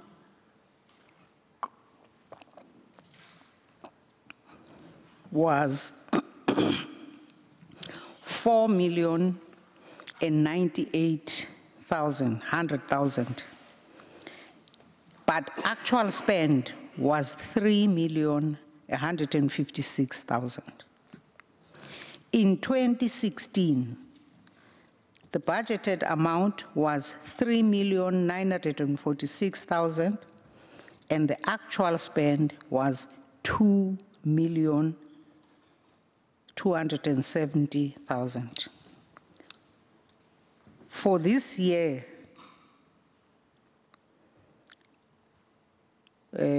we had budgeted 300,000. With the preceding years cited, we expect actual spend to be well below what we have budgeted, as we are telling you. Because as you have seen, we do manage consciously to keep the costs down, and a major way how we have dealt with this matter is that we have done away with the dinner, where we have to feed a whole lot of people. Lastly, ladies and gentlemen of the media and other members and colleagues, the address will be broadcast live on radio and television and at public viewing sites in provinces. We appreciate the continued media interest in the address.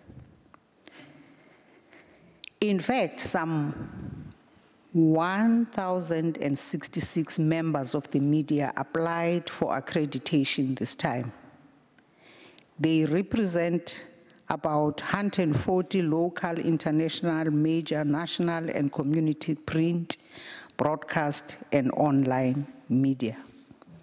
But of course, we have a limited number of seats in our gallery, and therefore, that number of people from the media who had showed interest has had to come down so that we are able to accommodate only 66, Mutapu, am I right, members of the media.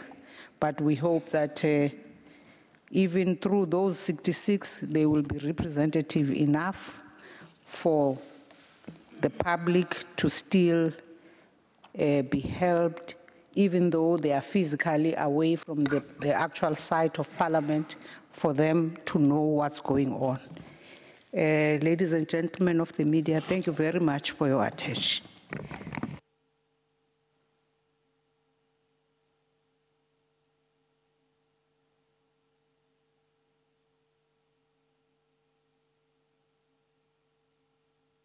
Thank you very much, Madam Speaker. Indeed, in the gallery, there will only be 66 members of the media that will be given, will be accommodated, and the rest will be within the precincts. Earlier, when we started, I was introducing some of the colleagues who are accompanying the presiding officers. I was just looking here on my immediate left. I didn't see Mr. Klaso. Masubulele Klaso is the Secretary for the National Assembly. Welcome. Thank you. A comprehensive statement has been circulated together with the annexure of some of the guests that have been invited, prominent guests that have been invited. It is not all the guests. If we were to put all the guests that have been invited, it will be very, very, very bulky. So we'll just continue to give you updates as we draw closer to the State of the Nation address. I'm going to open the floor for questions and to say that the presiding officers can feel free to respond from where they are seated using the microphones. And if you can just give us your name as well as the media house that you are coming from. You'll be the first, sir, yeah, and then followed by you, Gail. You'll be the third, Anika, and then Mr. Msia, and then you'll be are you the fifth? Marianne, fifth, yeah. Let me take, that will be the first round, in that order. Thank you, Minister. Wendell from Reuters. If the presiding officers can please confirm that as things currently stand, President Zuma will be delivering the February 8th address. If that answer is in the affirmative, if they can please give us a sense of if they are concerned that it will be disrupted as previous few years have been disrupted.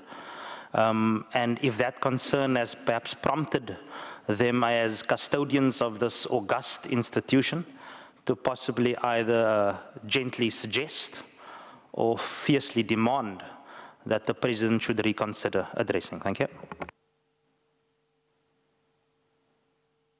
The second hand.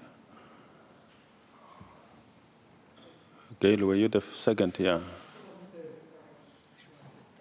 You were the third. Who was the second? That's fine. Thanks very much. Just on the, in relation to the State of the Nation address, Speaker, the letter from the EFF asking for a motion of no confidence to be scheduled ahead of the State of the Nation address. And I understand there's also been correspondence from other parties as well, whether that is going to be entertained as a possibility before the State of the Nation address, and if so, what the implications will be for SONA. And then just relating to the budget, I mean, these figures are clearly what Parliament itself spends, and it's commendable that the price has gone down. Do you have figures on what is spent by the security cluster in terms of the security arrangements that they make? Because it's all about the same event and would give us a better picture of how much money SONA actually costs, especially given the possibility of disruption this year if the current president delivers it. Thanks. Okay. Let's go to the second. Joe? Yeah, thank you, sir. Joseph Musia from SABC. My question relates also to the issue of the budget. As far as I could hear, the Speaker stated the years up to 2016. I didn't get the figure to 2017 for 2017. And the other question relates to... that figure, it's in the statement, I think. Is it? Okay. Second last paragraph. Okay, fine. And my other question is, have the presiding officers received any correspondence from either the presidency or the ruling party, the ANC, to request a postponement of the State of the Nation address?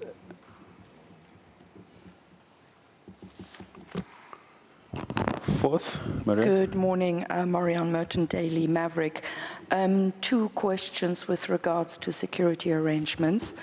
You indicated that that is up to the security cluster. You held a meeting with State Security Minister Bongo on Tuesday. Would you be able to clarify on exactly what was discussed? And also, are the presiding officers of Parliament confident that this year is not yet another year where the presiding officers are caught off guard, be it jamming devices, be it armed with assault rifles, military personnel? On that issue, the Speaker mentioned that 4 people are in court with relation to that matter, arising out of last year's SONA. Would the presiding officers please explain details, if they are able to, around that? And why was there nothing published in the ATC with regards to the Defence Minister's investigation, as the presiding officers had asked the Defence Minister last year to investigate? Clearly there has been an investigation. You say court action is currently underway. There must have been some communication from the Defence Minister to the presiding officers. If you could give us an update on that, please. Thank you. Because the Ms. Larson? interpretation and the perception Thanks, which is Maloto. given to the people outside Bit of a there and the sidebar media issue, say, but since we "You have see, the members of speaker here, parliament, they don't know their work." perhaps I could ask, please. That is an insult. The complaint from Advocate Vanara exercise which is about supposed to take Minister place at the moment, Bongo allegedly offering him a must have the bribe book to itself. throw the ESCOM inquiry, please. And we must Could you have update these us on the status of that But with investigation? the Thank you. gadget, that means you must open this page and you close that page. You can compare. Okay. For an example, if you go that to was court, the first those round. people who are having a legal background, if you go to court, you have full documents so that you can compare in front of you. But you can't tell maybe the presiding officer to say, wait, I'm still opening another page. For how long is it going to take? We need not to be undermined. Whatever level, we need not to be undermined. That message must be taken there. That, please. Let me start by adding my voice of matter welcome said, to yes, members of the media. It is in our advantage to send And to us say that this the information in occasion advance so that we read are and equip preparing for ourselves. But is also a very important public and civic education opportunity and a How can you communication compare this opportunity thick for us document as and the some of these legislature amendments? to continually provide information to the public out there about the nature of what we are doing here and so on. There's no question that it is also a very huge relationship building for all of us, including, for example, members of the diplomatic corps, the Latin American and Caribbean, for example, will be having lunch here. The members of the Africa group of ambassadors do the same, so do the European ambassadors. So it becomes an opportunity for them to connect those who do not regularly connect during the year. So as a relationship building exercise, it's a huge contribution to good relationships all let's around. go back to the department. I also thought we must not never leave out the fact that it's a huge economic impact into the city. 5 minutes. Okay. And want to add on the comments around the water that members of the media should help us to communicate to our guests. Taken the liberty to Please use water adequately when you are here, including where you come from. This is a serious disaster that requires national response. So all of us must act responsibly around that. There was a comment with regard to why below, which says guidelines and desired I'm not aware of This was a comment from the city of Cape Town, which says that any if request the minister is empowered by to the make presiding his, officers here next to me, the for leadership, vehicles and facilities to the president not to come. We have received his request it will have financial to address implications, Parliament, and that has been approved. This is why these preparations are in place. It cannot be correct that because there's a threat of disruption that we tell the president, the head of state, not to come to speak. Because it's subject to the availability of funds as well. What we should be doing is to dissuade anybody from disrupting work of Parliament, no matter how strongly they feel. It's a democratic institution. There's a democratic process of dealing these things. We've just come out of a programming committee, and as far as we are concerned, this one here, Chair, is in relation to the occasion must be respected. What the city of Cape It's an Town opportunity had, that brings put three forward arms as a of the state comment together. was to say that, and we expect them to be here, and their does not make safety sense if must they be have uppermost already among been, us. That entering disruption into new leads order to contracts consent, like the BRT but also even contracts when that there the are minister injuries here. of people, It does not make when sense people for are them to hurt, also then, when property is there was a clause damaged. which says that It's civic when an all-order irresponsibility of the contract first comes order to an that should end, not which the agree province to, is actually even by our contracting, silence, those who should be commenting negatively on that conduct. So we take exception, quite frankly, to threats of disruption. They should be rejected with the contempt they deserve. They are not in their nature necessarily, especially because they are a disruption, as it is correctly described, an appropriate way to protest in a democratic institution such as this one. Protest has been organized, as the speaker has said, and the city, working with the security cluster, would have given permission to whoever they have given permission to protest, because we are a democratic country and that must be encouraged, as long as people do it within the law. Any use of illegal ways of expressing your views must be dealt with appropriately, must be rejected. We must say so in advance because that is important. We must not hedge our bets. We must not, what's the word now?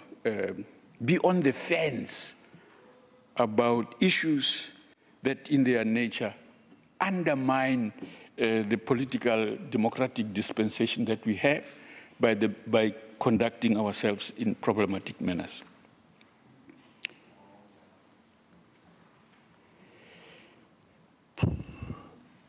I do not know the question around the other questions. I think the presiding officers will take on. Yeah, okay. I thought I should raise that. Maybe also to say that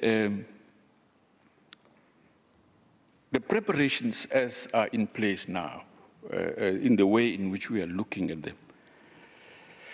them, are intended to, and the meetings that we are holding all around, are intended to create the smoothest transition beyond now to the next phase of the debate of the State of the Nation address. Parliament is a platform for creating an opportunity for important public issues to be debated. It's doing so now, and so everything must be done to ensure that all political parties will have an opportunity to debate that in the House, as is required and as is expected of everyone.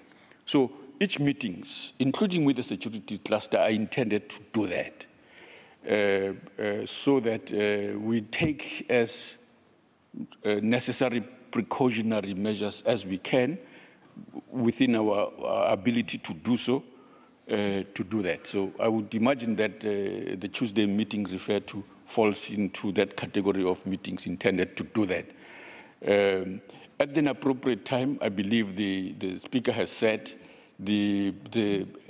some of the members of the security cluster, ministries and so on, may find it appropriate to communicate one thing or another. Yeah, thanks.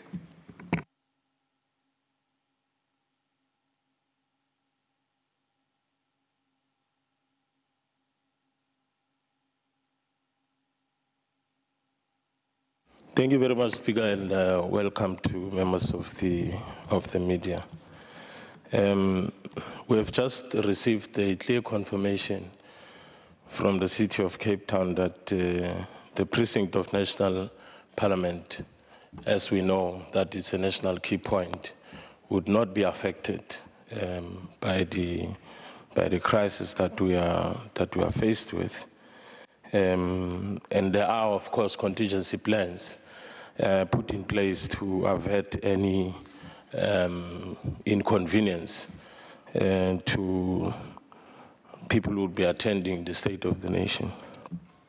Mine, Speaker, is just on one specific question, whether if the ANC had written or Parliament has received a specific letter from the ANC requesting a postponement. And my response, or the response, I think it's only fair to say that the ANC is on record in saying that the matter is on the agenda. It has been discussed at the level of the leadership of the African National Congress.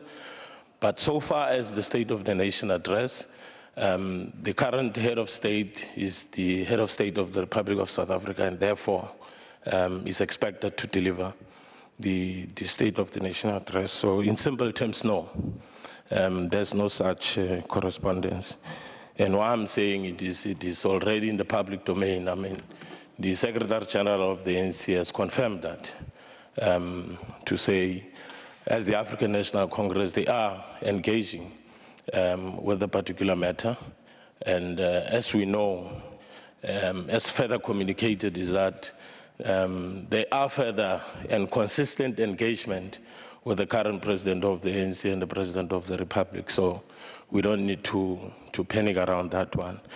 insofar as the ANC is confirmed. It's a matter for the ANC, and let's leave it for the ANC, and let's focus our energy on what the responsibility of Parliament would be. The Deputy Speaker responded to the issue of our meeting with Minister Bongo. It's a normal thing. I mean, there are consistent meetings that are taking place with all ministries, whether it be at a cluster level or at an individual level. There is that consistent engagement. Perhaps there might be just that, I don't know how to put it, but just because of the State of the Nation address, therefore, there are other things that might have been discussed. We have met with the Ministry of Finance. We have met with many ministers because our responsibility as Parliament is to hold them accountable, is to consistently do our oversight on them. So it would not be fair that every time we meet with the minister around a specific matter that has got to do with accountability or oversight and so forth, we jump on top of the roof and so on. So these are consistent and matters that we consistently engage with them. Another specific question was around something that happened in the Ministry or that involves Honorable Bongo. I think it would be unfair to expect presiding officers to engage on a matter that it's in the hand of the department and other agencies that are responsible to investigate certain things and so forth. Speaker, I just thought that I must just raise those three issues. Thank you very much.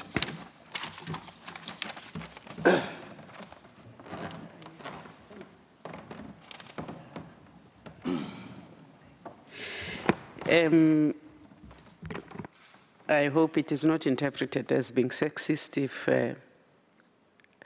I respond to you sitting. Good morning. There is a question on the EFF asking for a sitting before SONA. That matter, yes, the Speaker has received such a request. I think she's considering. She did respond to them when she got the letter, but I think she might want to elaborate. That falls completely out of our interest as the NCOP because constitutionally we have absolutely no power to meddle in that affair. But you also asked whether the presiding officers were considering the request from another party to postpone SONA. No, we're not, because I think the members of the National Assembly wrote to the Speaker of the National Assembly. They did not write to us, and SONA is a joint sitting. So there is no way I'm going to, on behalf of the NCOP, discuss a matter which we have not been invited to discuss. So as far as the NCOP is concerned, we are on schedule, we are ready. It's SONA on the 8th of February. You have asked us whether we have an idea of how much the security cluster spends on SONA. It would be interesting to do the analysis, but frankly, where I sit, I don't know. But that expense should be easy to get because it should be reflected in the budgets of the defense. It should be, because when you bring the ceremonial or the naval band, you do incur some petrol. It might not be that much because they are not far.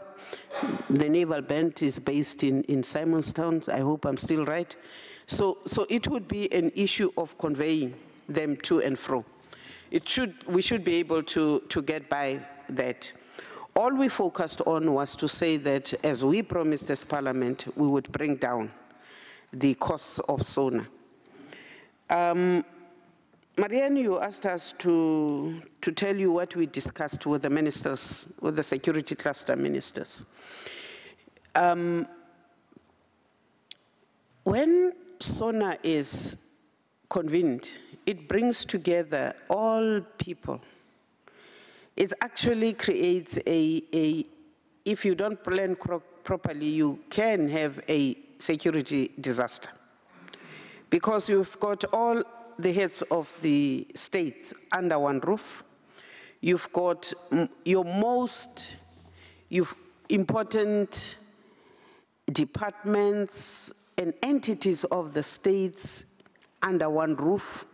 So if Parliament were to say it will not discuss a gathering of this importance under its roof, convened at a chamber which is designated as a national key point, we would not be doing ourselves any favor. And remember, it is not Parliament deciding to host or to convene SONA. It is done as per the request constitutionally so by the head of state, in his capacity, not as the head of the executive. So it complicates issues, and therefore such a meeting between ourselves and the security cluster ministers is important. I can say to you that we have sharply raised the issues of the signal blockages. We have raised the issues of the 4 armed army personnel that we were not aware of last year, very sharply. We have the undertaking by the security cluster ministers that we will not have a repeat of what took place. So on that we are very clear. There shall not be guns with our knowledge. If there is without our knowledge, I think this time it might be the presiding officers that will really take issue with the matter. We will not interfere with what happens outside the precinct of Parliament because we have no authority to tell, for instance, the public order police when marches are called for not to be there. It will happen. It is without our interference, but if anything that is bad comes out of that and it is brought to our attention, we will ask questions on behalf of whoever will bring the matters to our attention. I think we can confirm that we have absolutely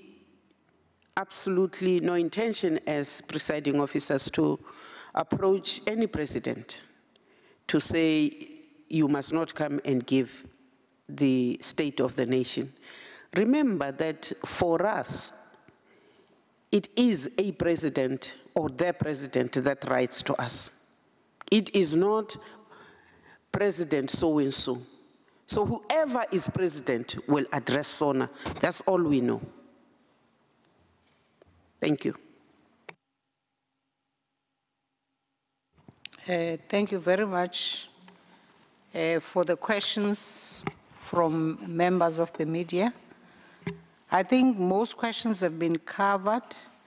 I will only say that we will have yet another meeting of the JCPS cluster chaired by the Minister of Defense with us in this coming week, just to have a final look at matters that will have been raised last week when we last met with them at the level of the technical level where Dr. Glube and our acting STP deal with the issues with their colleagues, counterparts, as well as when we meet also as the political leaders, in other words, the executive authorities in the various portfolios, we meet as a bigger meeting so that we can make sure that there is no angle from which we have not looked at the state of readiness.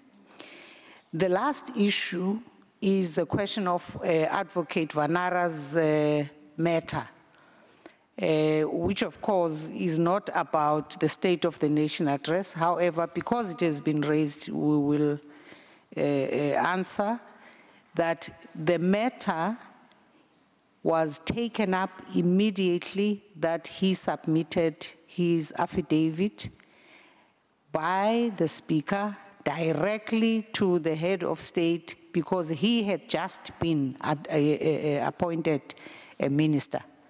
I think it was 2 weeks thereafter. So we took the issue straight physically to the head of state, to the president. We have not yet had a report back. There's usually a process, of course, to deal with such matters. So that's where the matter is. We are right at the beginning of the year, so everything, some things have lapsed, others are going to be made to wake up so that we can deal further with them in this last year before the end of the 5th term. So thank you very much, Mutabo. There's a question on why we have not ATC'd the report from the Minister of Defense on the 4 people. There is a question about the ATCing or not on the matter of the defense minister. We will look into that issue, and we will still take the opportunity to give the necessary information the best way we can, so that that issue will not just linger in the air. Thank you very much, presiding officers, for the responses. Can I please take the second and the last round? Thank you very much. I see Mr. Kalata, Paul. Oh, only 2. Okay, no, that's good. Third, you'll be the third. So that will be the last round. Is there a 4th one? Wait.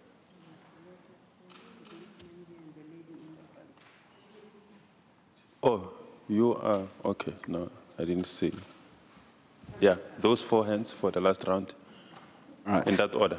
Thank you very much. Good morning, everybody. My name is Lukhanya Khalat. I work for the SABC.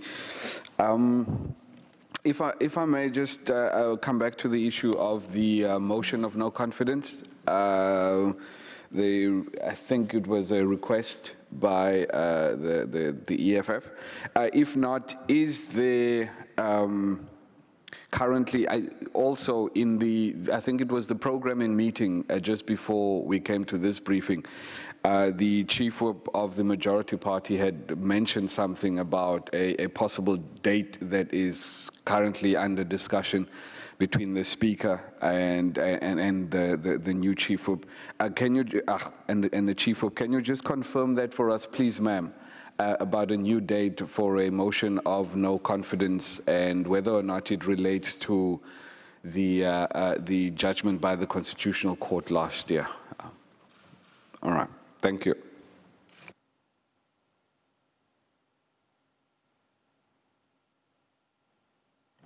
Good morning, Paul Vecchiato from Bloomberg. Madam Speaker, Madam Chair. Just to, whilst I accept your authorities in the precinct, the events of the day do affect the centre of Cape Town. Last year, the city issued a statement saying they would no longer cooperate on SONA. Have you had any discussions with them about this? Then there's the issue of extraordinary security measures. Several times in the past, we were assured that there were going to be no extraordinary security measures, and we found signal jammers in the National Assembly. We had riot police units in the parking lots down below that came out. We had policemen disguised as parliamentary security coming onto the National Assembly floor. No action was taken against those members, by the way. We've also had, I believe you've been in contact with the South African National Editors Forum on the handling of journalists here. So a lot of those things, so how are you going to deal with all of those issues? And then finally, can you have any special sitting of the National Assembly and the Provincial House immediately before SONA? Thank you. Paul, can you repeat the last question? Special sitting before the State of the Nation. Oh, okay. Thank you, Deputy Speaker. You'll be the last. Jan Lange from Rapport newspaper. Madam Chair, the rand has weakened significantly over the past 2 years before the ANC held its conference in December. Significantly, which means there was a significant outflow of money out of the country. Since the ANC conference where the ANC elected a new president, the rand has weakened by something like 18 or 19%, which means the opposite. As you said, SONA is a significant event. The weakening over the past 2 years was mainly attributed, as we all know, to events concerning the sitting president. And SONA may very well change that trend in the value of the currency, which many people regard as South Africa's share price. Now, your decision that SONA must go ahead, the requests by the DA and the EFF against SONA being held now, and that I think the EFF wants another motion of no confidence in the president before SONA is held. On what basis do you decide? Do you consider this issue? And if you don't consider, who should consider this issue? That the damage that SONA, the budget for SONA may be much bigger than the amounts that you mentioned in this press release.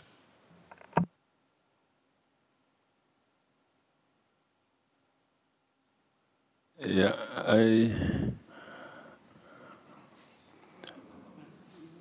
okay. I'm not sure whether you got the questions from Mr. Dilange. I'm personally, speaking for myself, I'm a little bit confused by some of the questions. You want me to explain? Yeah, if you were able to summarize and just ask specific questions. Yes. Yeah. Do you consider issues like the damage to the country that SONA by the sitting president may cause in terms of the currency, the credibility of the country? When you receive requests like the one from the DA to have SONA postponed and the EFF, I don't know if you've received that yet, they want a motion of no confidence before SONA is held. All right. Gay? Thanks. I'm largely covered. I just want to get clarity from the speaker herself, though, that as far as she knows, the president, whoever it is going to be addressing SONA next week. We're not sure. She's in concurrence with the NCOP chair on that, if she could say that. And then just following on the Reuters, Wendell's question earlier and Jan's now. I mean, I think that it is a reasonable point because we know that there's going to be disruption and upheaval of the nature that we've seen in past SONAs if the sitting president delivers on Thursday. And I think what we're wanting to hear is whether this is part of the consideration or concern of the presiding officers, given the expense of paying for damage, the damage to the image of Parliament, the country. The Deputy Speaker referred to earlier this great public relations building exercise that SONA can be. So I think that's what we're wanting to hear from you. Thanks. Yeah, no, I can see you're protesting. I've got no intention of overlooking you, even though you were not initially on the first round, on the second round. You'll be the last, Marianne. Thank you very much. It is just a couple of clarification questions. The one is the Speaker with regards to the 2016 Parliament budget on SONA said it was 2.27 million that was actually spent. The statement mentions that it was 2,032,000 that was spent. I just need an indication which is the correct figure. And then a question for clarification to the Deputy NCOP chairperson. When you say that Parliament precinct as national key point is not affected by the crisis that we are faced with, would I be correct in thinking that you are talking about the water crisis? And perhaps you could clarify your comments that measures are in place to avoid inconvenience. Is the water crisis seen as an inconvenience to Parliament? Thank you. Okay. Should we start this side again, and then we'll go to the...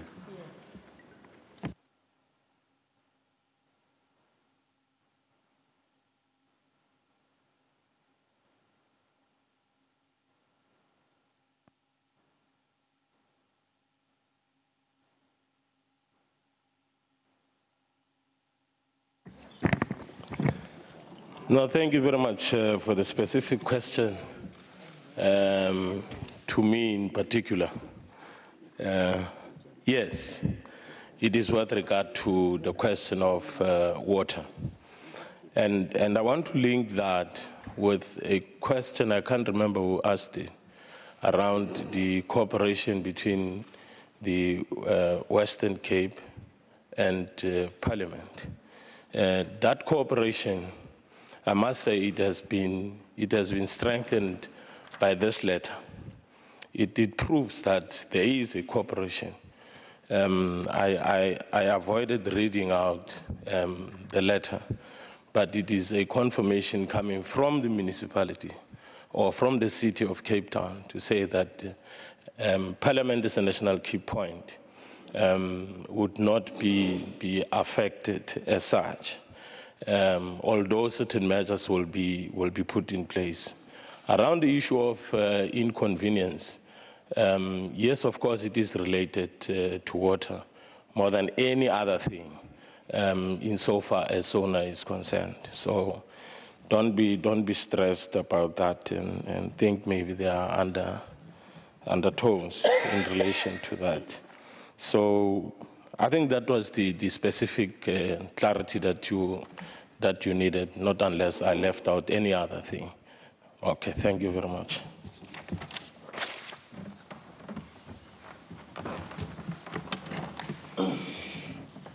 The nature of the law, the Disaster Management Act, would make it impossible for the city not to cooperate. It is a requirement. Disasters, unfortunately, do not respect boundaries of a political, geographic, or whatever nature.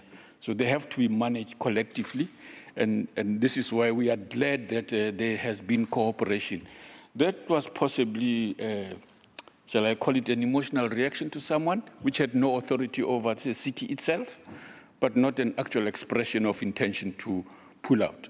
It affects residents around here in a big way, and so the city has to take proactive steps to work with Parliament to host the kind of event that we do have to vote. There's no question of the impact of decisions that Parliament, being the center of political life in the country, so to speak, that it will have, including on markets. But that can't be the basis on which we make all decisions. And also, this is a multi-party institution. So the presiding officers act also in the interest of the institution as agreed on by all political parties so that we effect the decision that we have. If we have any anxiety about what might happen and so on, which we do, because it is our responsibility to ensure the safety of everyone, so we have to be anxious that we can always optimistic that we can persuade others not to disrupt the work of Parliament, however strongly they feel. We have strong feelings around a number of issues that we insist the business of these institutions, however robust they are, must be conducted properly with respect to this institution. And that the decision finally will be taken by the political party that is involved. The African National Congress will take its decision on the matter that we are discussing, on the matter of the president. Parliament itself now has not taken that decision and will not take that decision before SONA. Unless an extraordinary event happens, and if it happens, then that will be the instance. But so far, the preparations that are underway are so that we have the smoothest State of the Nation address that we can have, in spite of the threats that we have. It is realistic also for us to not, I want to repeat my earlier statement, and I think it's a disruptive actions that lead to the disruption of work.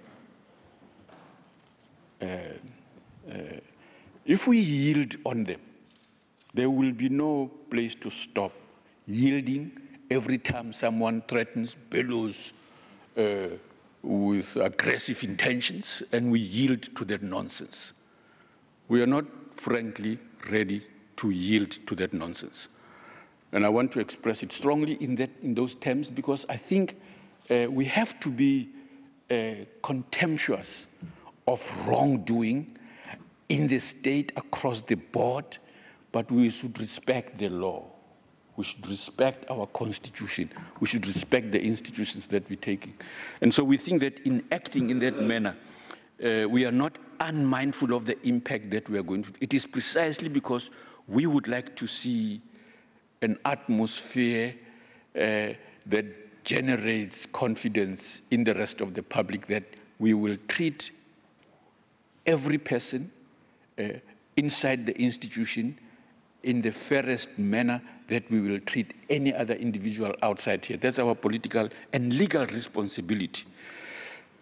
So it would be strange, really, if we were to yield to those threats of disruption.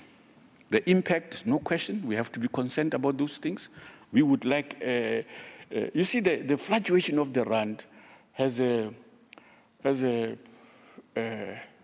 positive impact on some part of the economy and a negative impact on the other. When it strengthens and so on, has a different impact on parts of the economy. So we would like to see an economy that is sound across a number of indicators.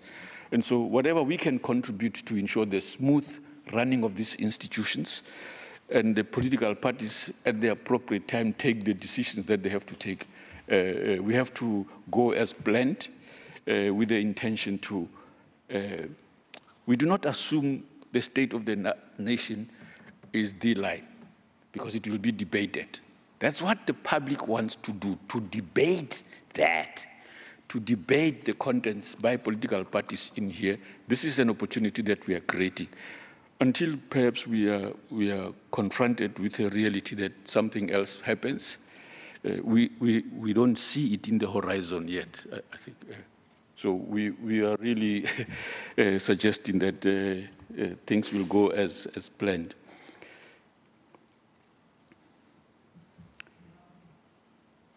Madam Speaker, can I break a bit of tradition here?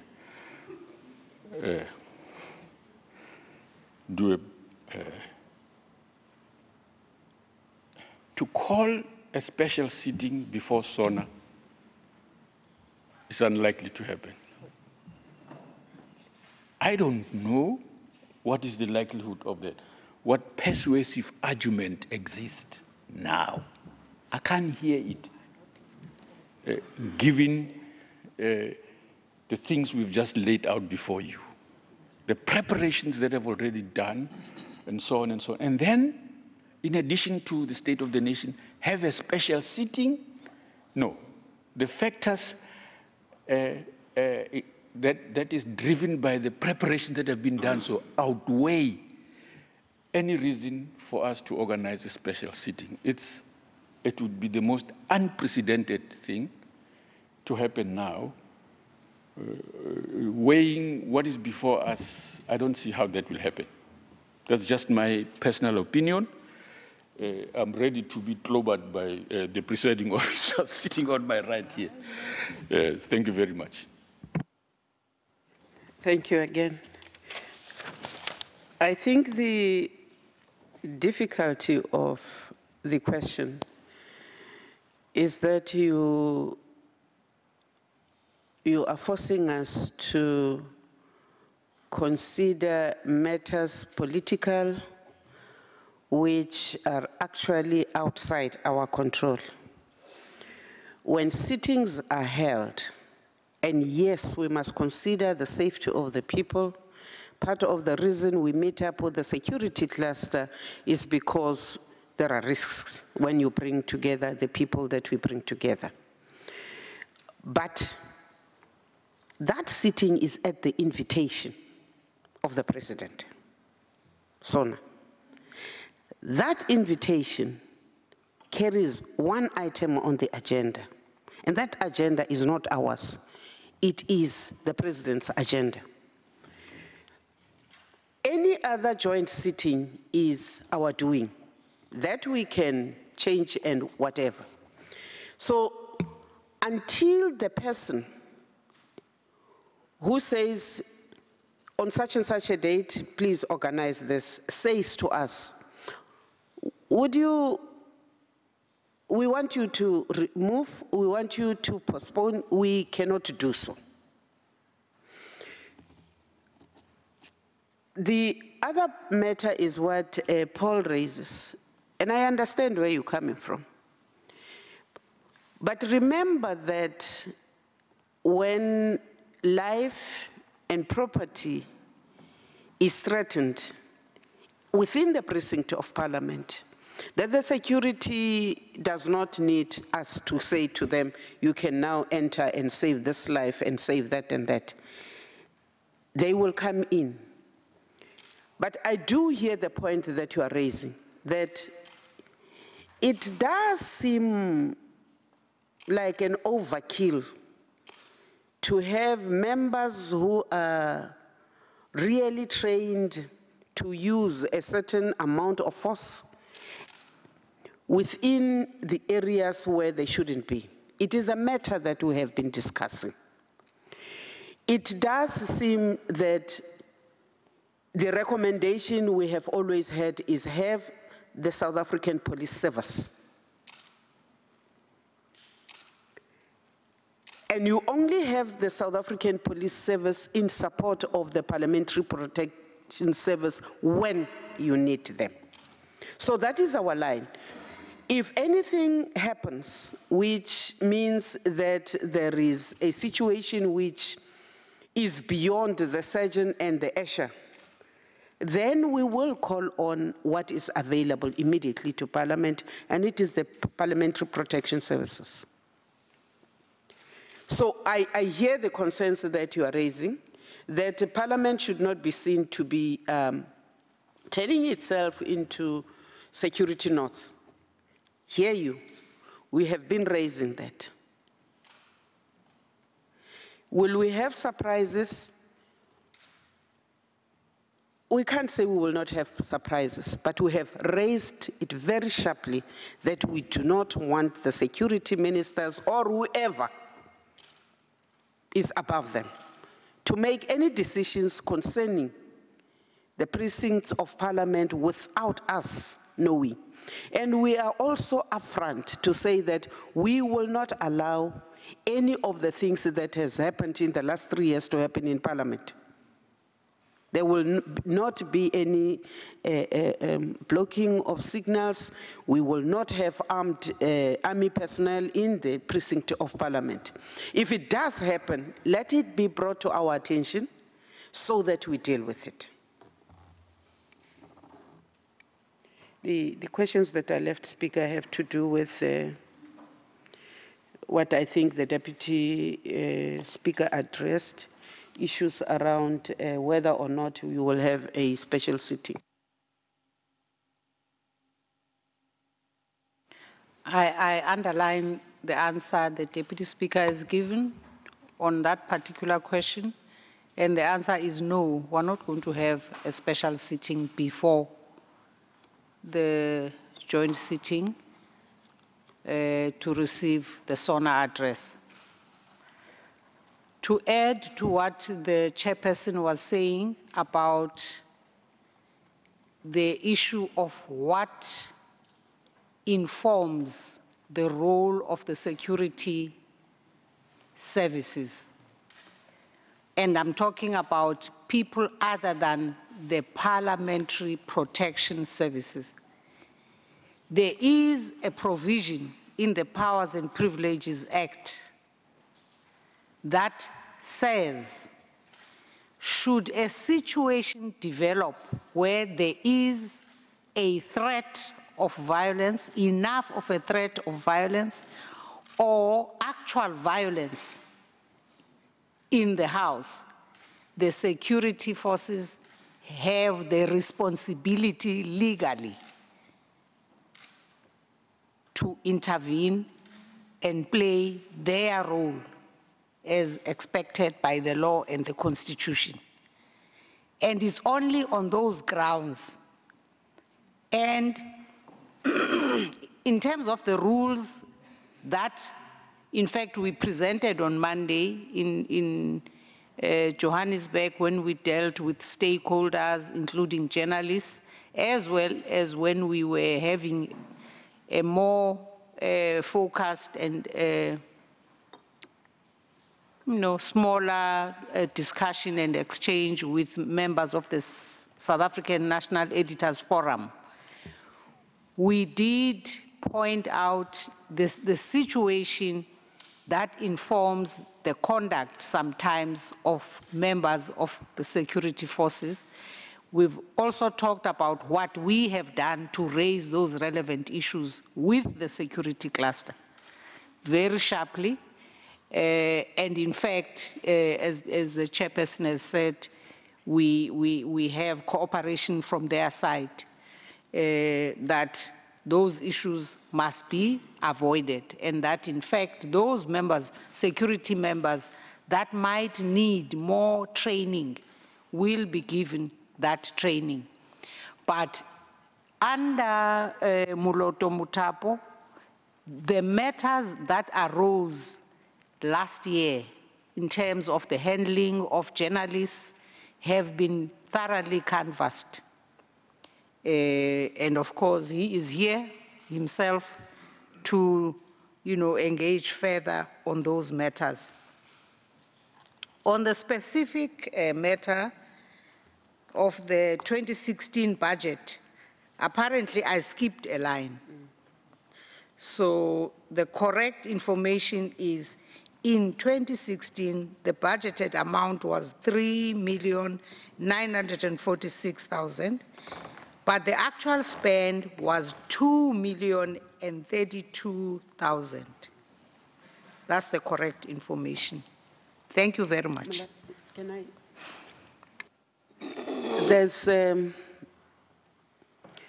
just to add on what Ndadetau said, Parliament does not just see the lack of water and the cooperation with the city around the water issues as an inconvenience or a temporary thing. In fact, Parliament is in the process of coming out with a comprehensive plan, because it's not just about SONA. It is about, first of all, the people of Cape Town. It is about the functioning of all the institutions of Parliament and the legislature. The legislature has a very comprehensive plan that I know of and I have seen. Parliament is in the process of working on its own plan, because you must know that most of the members of staff of Parliament are people who come from outside, who are full-time at work here, who might not even be able to be in those queues standing for the 5 liters. So we're looking at a comprehensive plan which will be about Parliament, will be about the parliamentary villages, will also look at the welfare of the staff of Parliament. I think when that plan is ready, we will publicize it. Yeah, no, with regard to the treatment of journalists that played itself out during the last State of the Nation address, that is a matter that we've been faced with. We have engaged towards the end of last year, had a productive meeting with the leadership of the Parliamentary Press Gallery Association, where all those things were flagged, and we agreed on how do we move forward to ensure that we avert those. We also had last week, we had a meeting with the South African National Editors Forum in Joburg. That meeting was led by both the Speaker and the Chairperson of the NCOP. And also, we flagged all those things and we agreed on a going forward, what should be the rules of engagement to ensure that whatever incident that happened previously does not recur in this State of the Nation address next week. So all those things will be working very well together with our colleagues in the PGA, the SANEF, as well as all other journalists that will be here. So we are hopeful and confident that we will not have similar incidents as they have happened previously. So at this point, let me thank the presiding officers, the Speaker, the Chairperson, Deputy Speaker, Deputy Chairperson for engaging with you, and thank you very much also for your attendance. I'm told that there are refreshments on the left side of the right side. This side, there are refreshments if you can help yourself on your way out. And of course, there we have it. That is just the media press briefing as to what we can expect come next week's SONA address, touching on the issues of the security contingent as well as the possible disruptive threats that have been made by parties in the past, commenting on that as well as the security cluster, and Thandi Modise confirming there that everything will go ahead as normal. Well, Chairperson of the NCOP, Thandi Modise, says that the State of the Nation address will go ahead as planned come next week, Thursday. Let's have a look at that.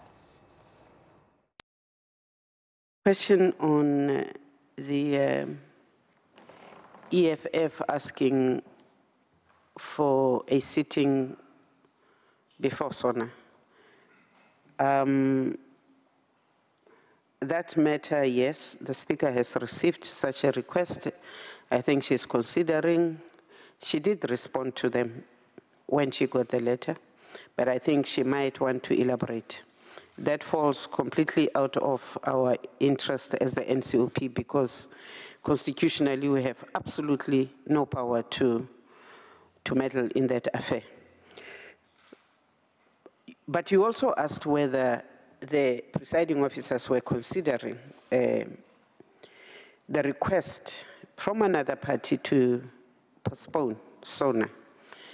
No, we're not, because I think the members of the National Assembly wrote to the Speaker of the National Assembly. They did not write to us, and SONA is a joint sitting. So there is no way I'm going to, on behalf of the NCOP, discuss a matter which we have not been invited to discuss. So as far as the NCOP is concerned, we are on schedule, we are ready. It's SONA on the 8th of February. Modise didn't want to say whether President Jacob Zuma will actually address the SONA. She said it would be addressed by whomever is president at the time. With exception, quite frankly, to threats of disruption, they should be rejected with the contempt they deserve. They are not in their nature necessarily, especially because they are a disruption, as it is correctly described. An appropriate way to protest in a democratic institution such as this one. Protest has been organized, as the Speaker has said, and the city, working with the security cluster, would have given permission to whoever they have given permission to protest, because we are a democratic country and that must be encouraged, as long as people do it within the law. Any use of illegal ways of expressing your views must be dealt with appropriately, must be rejected. We must say so in advance because that is important. We must not hedge our bets. We must not, what's the word now? Be on the fence about issues that in their nature undermine the political democratic dispensation that we have by conducting ourselves in problematic manners. Well, that was Deputy Speaker of National Assembly, Lesetja Tsenoye, of course, condemning threats to disrupt the State of the Nation address, which is set to take place next week, Thursday. Meanwhile, National Assembly Speaker Baleka Mbete spoke about the security arrangements for next Thursday's SONA. She also announced the Nelson Mandela-inspired SONA theme for 2018 as Making Your Future Work Better, learning from Madiba. Occasion, we bring together each of the three arms of the state under one roof. And as a result, we work together specifically with the JCPS cluster that plan with us in terms of the detail of the logistical arrangements in preparation for the State of the Nation occasion. We want to explain upfront that on issues of security measures, we are not alone as Parliament. We work with the security cluster of government. And therefore, on those matters that reside in the various ministries and departments that deal with different components of the JCPS cluster that is chaired by Minister Mapisa Ngakula, there will be specific messages and perhaps clarifications and announcements made from that side of the executive. But otherwise, we are planning together to make sure that the State of the Nation occasion, address occasion goes well. We must say that the arrangements are normally the same. There is more attention being paid than on an daily basis that we do have the ordinary police that work around the precincts of Parliament. But on this occasion, because there's more interest, there are more people applying to be outside the precincts of Parliament. There will be more planning. In fact, there have been already interactions in terms of the city also being part of receiving applications from various players in society wanting to be part of the demonstrations and all manner of activity that happens around Parliament. And Parliament, we, the presiding officers of Parliament, are not involved in planning and, in fact, engaging with various players and stakeholders in society on those specific activities. Our attention is on and inside the precincts of Parliament, very specifically inside the plenary hall, where the two houses would sit together, presided over by the executive authority, the Speaker of the National Assembly, and the chairperson of the National Council of Provinces. Was the Speaker of the National Assembly, Baleka Mbete, briefing the media on SONA 2018. For now, though, let's have all your sporting highlights. Kendo Mahmate is standing by to take us through your sporting news.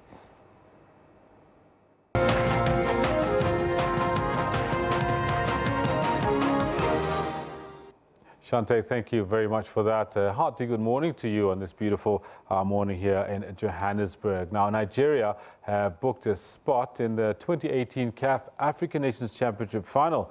This after beating Sudan 1-0 at Stade de Marrakesh in Marrakesh. Now, an early goal by Okechukwu Gabriel helped the West Africans secure a spot in the final, where they'll meet the host Morocco on Sunday. Nigeria Now Gabriel came close to grabbing his brace when his left-footed shot sailed inches wide of the left corner. Nigeria's Oladele Ajiboye kept his team in the game after producing 2 brilliant saves late in the match to ensure that they're through to the final.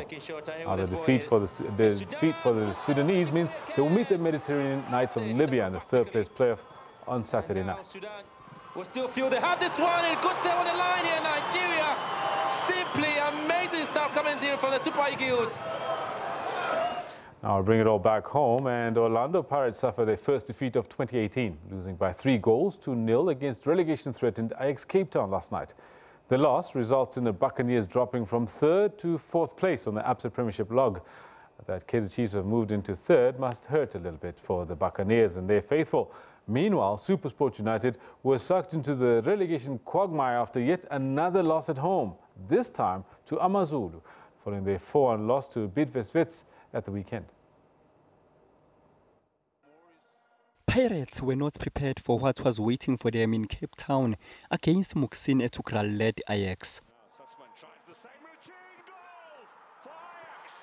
Headed in the back of the net, and Lebusa claims the goal for the home side. It is not a secret that the Buccaneers are good in controlling ball possession and spreading passes, but possession alone counts for nothing if you don't find the back of the net. And they learned a valuable lesson last night in the mother city. Number 2, Ajax have doubled the lead. And again, 2 or 3 touches on the counter. A deep ball played from deep is what the danger for me was clear for everyone to see if you were reading this game that well, that in one of those they'll be caught. The Urban Warriors took a 2-goal lead into half-time. In the second half, Pirates were enjoying a much higher percentage of ball possession. At some stage, the statistics read 80% to the black and white ensemble. But again, it counted for nothing as Ajax made it 3-0 against the run of play, taking maximum points in the process. Unbelievable. For the amount of time that Pirates has had possession of the ball and yet unable to open up Ajax, and for the few breaks, if anything in the second half, this is the second one for Ajax to have crossed the center line. Despite the win, the Urban Warriors remain 15th on the log, but only a single point separates them from SuperSport United, Bidvest Wits and Polokwane City. We knew we will have these punches. It's not about having the ball, it's about being organized, it's about how do you close the zones, and you will have those punches, and we was waiting for that, and actually that happened to us. We were here and there a little bit lucky as well, but I think I must say that the boys did exceptional game today. Only one statistic is counting in football, and that is result. All other issues, our domination, our attempts on goal, are not counting. So we need to find a formula where we do not allow from set pieces to concede and to then to be forced to come out. To have this situation, how to unlock the defensive block, reinforced defense in front of us. Happy that players try their best, but we shall come much more stronger from this. Yes, Karuru. In the capital city, SuperSport United played host to AmaZulu. Eric Tingler's team was keen to bounce back after suffering a 4-1 loss at the same venue against Bidvest Wits on Saturday. But it wasn't to be, as Usutu had other ideas. Amatsatsantsa ako Pitori suffered their 8th loss of the season and dropped to 14th place on the log, while Usutu climbed up to 11th place from 14th. Mduduzi Ndlovu, SABC News. And of course, this brings us now to the all-important log standings before we get into the weekend. Mamelodi Sundowns still top in the log on 35 points. That's 4 points clear of Cape Town City FC. Benny McCarthy's been doing quite well out in drought-stricken Cape Town. Played 19 and won 9, drawn 4 and lost 6. 20-17 is a goal difference there on 31 points. Kaizer Chiefs are moving to 3rd position without kicking a ball. they move ahead of Orlando Pirates on 19 games and 30 points, equal to Orlando Pirates, but really it's about the number of goals as well as matches played. Free State Stars are in 5th position, Maritzburg United in 6th. Fadlu Davis doing a great job there. Have a look-see. He's only had 11 goals scored against him and 22 scored for him. Really good goal difference there, looking quite positive. Can't say the same for Baroka FC, who've scored 25 and had 26 scored against them. That's the worst performance of any team in the league in terms of numbers of goals scored against them. Chipa United making up the rest of the top 8. We'll look at the bottom half of the log in the PSL, and there's a little bit of movement there as well, but between Bloemfontein Celtic and Ajax Cape Town, really it's just 5 points, which also reminds you that to get into the top 8, it doesn't take much. 1 win, 1 draw, 1 loss, 1 draw, and you're out of the top 8 and you're already relegation threatened. As you can see, very close for everybody. Amazulu moving upwards to 23 points, and Polokwane City, Bidvest Vets and SuperSport United slipping downwards, all 3 of them on 21 points, having won 4, 5 and 5 respectively. It's actually quite a sad prospect and quite a sad state of affairs in the PSL when it's so close between the relegation threatened as well as the rest of the bottom half. We stay with local football news, and soccer fans in East London took to the streets to demand the reinstatement of a contractual agreement between the Eastern Cape Football Club, Chipa United, and the Buffalo City Metro. Now, the Metro stated that the municipality will pay the club R1 million for every match they play at the Sisa Dukashi Stadium in Mdantsane. Chipa is based in Nelson Mandela Bay City. Now, the Buffalo City municipality says it does not have the money. The people from East London and surrounds want to see top-flight soccer. They took their supporting spirit to the street, singing as if the Chile Boys are playing. Chipa United wanted to increase the amount to 1.3 million rand per match this season. We don't care about the digits and stuff and the money stuff. We want Chipa United to go back to Sisa Dukashi. They must make plans. Can come together and work together with the Buffalo City. So please don't take away what you already get from you. If you don't have any way to do things, come and speak to the people. Sisa Dukashi, for me, it's the only stadium where Chipa is playing any team. It's full house. Now, it's come to my mind and ask myself a question. Why are you taking something that is nice for the people away from them? The future of the deal is unclear, but it comes down to affordability. The proposed increment on the 1 million per match was not sustainable. So the council resolved that we should terminate the contract. And we did as such. Now today we are visited by lovers of football in the city. They are demanding that we return that. That will be subjected to a process, the internal process of handling petitions. Perhaps we'll find space to engage with Chipa United as well. The memorandum will be referred back to council for further discussions. Busisiwe Jemsana, SABC News, East London. Now, Manchester City extended their lead at the top of the Premier League to 15 points. Fernandinho collected his 3rd goal of the season on the end of Kevin De Bruyne's inch-perfect pass in the 19th minute. De Bruyne crowned another sublime individual performance by crafting and finishing City's 2nd on and 100th of the season in all competitions. All of this as Sergio Aguero added his 24th of his collective haul as closest challengers. Manchester United also slumped to 2-0 defeat at Tottenham. Now, the South African cricket team will start its 6-match one-day international series against India in Durban today, with retaining their #1 world ranking a top priority. And this will also spur on the team from the subcontinent to do well and dethrone the Proteas as the top-ranked ODI side, especially after losing the 3-match test series. But both teams will get into the series with an eye on the future and preparing for next year's Cricket World Cup in England in mind.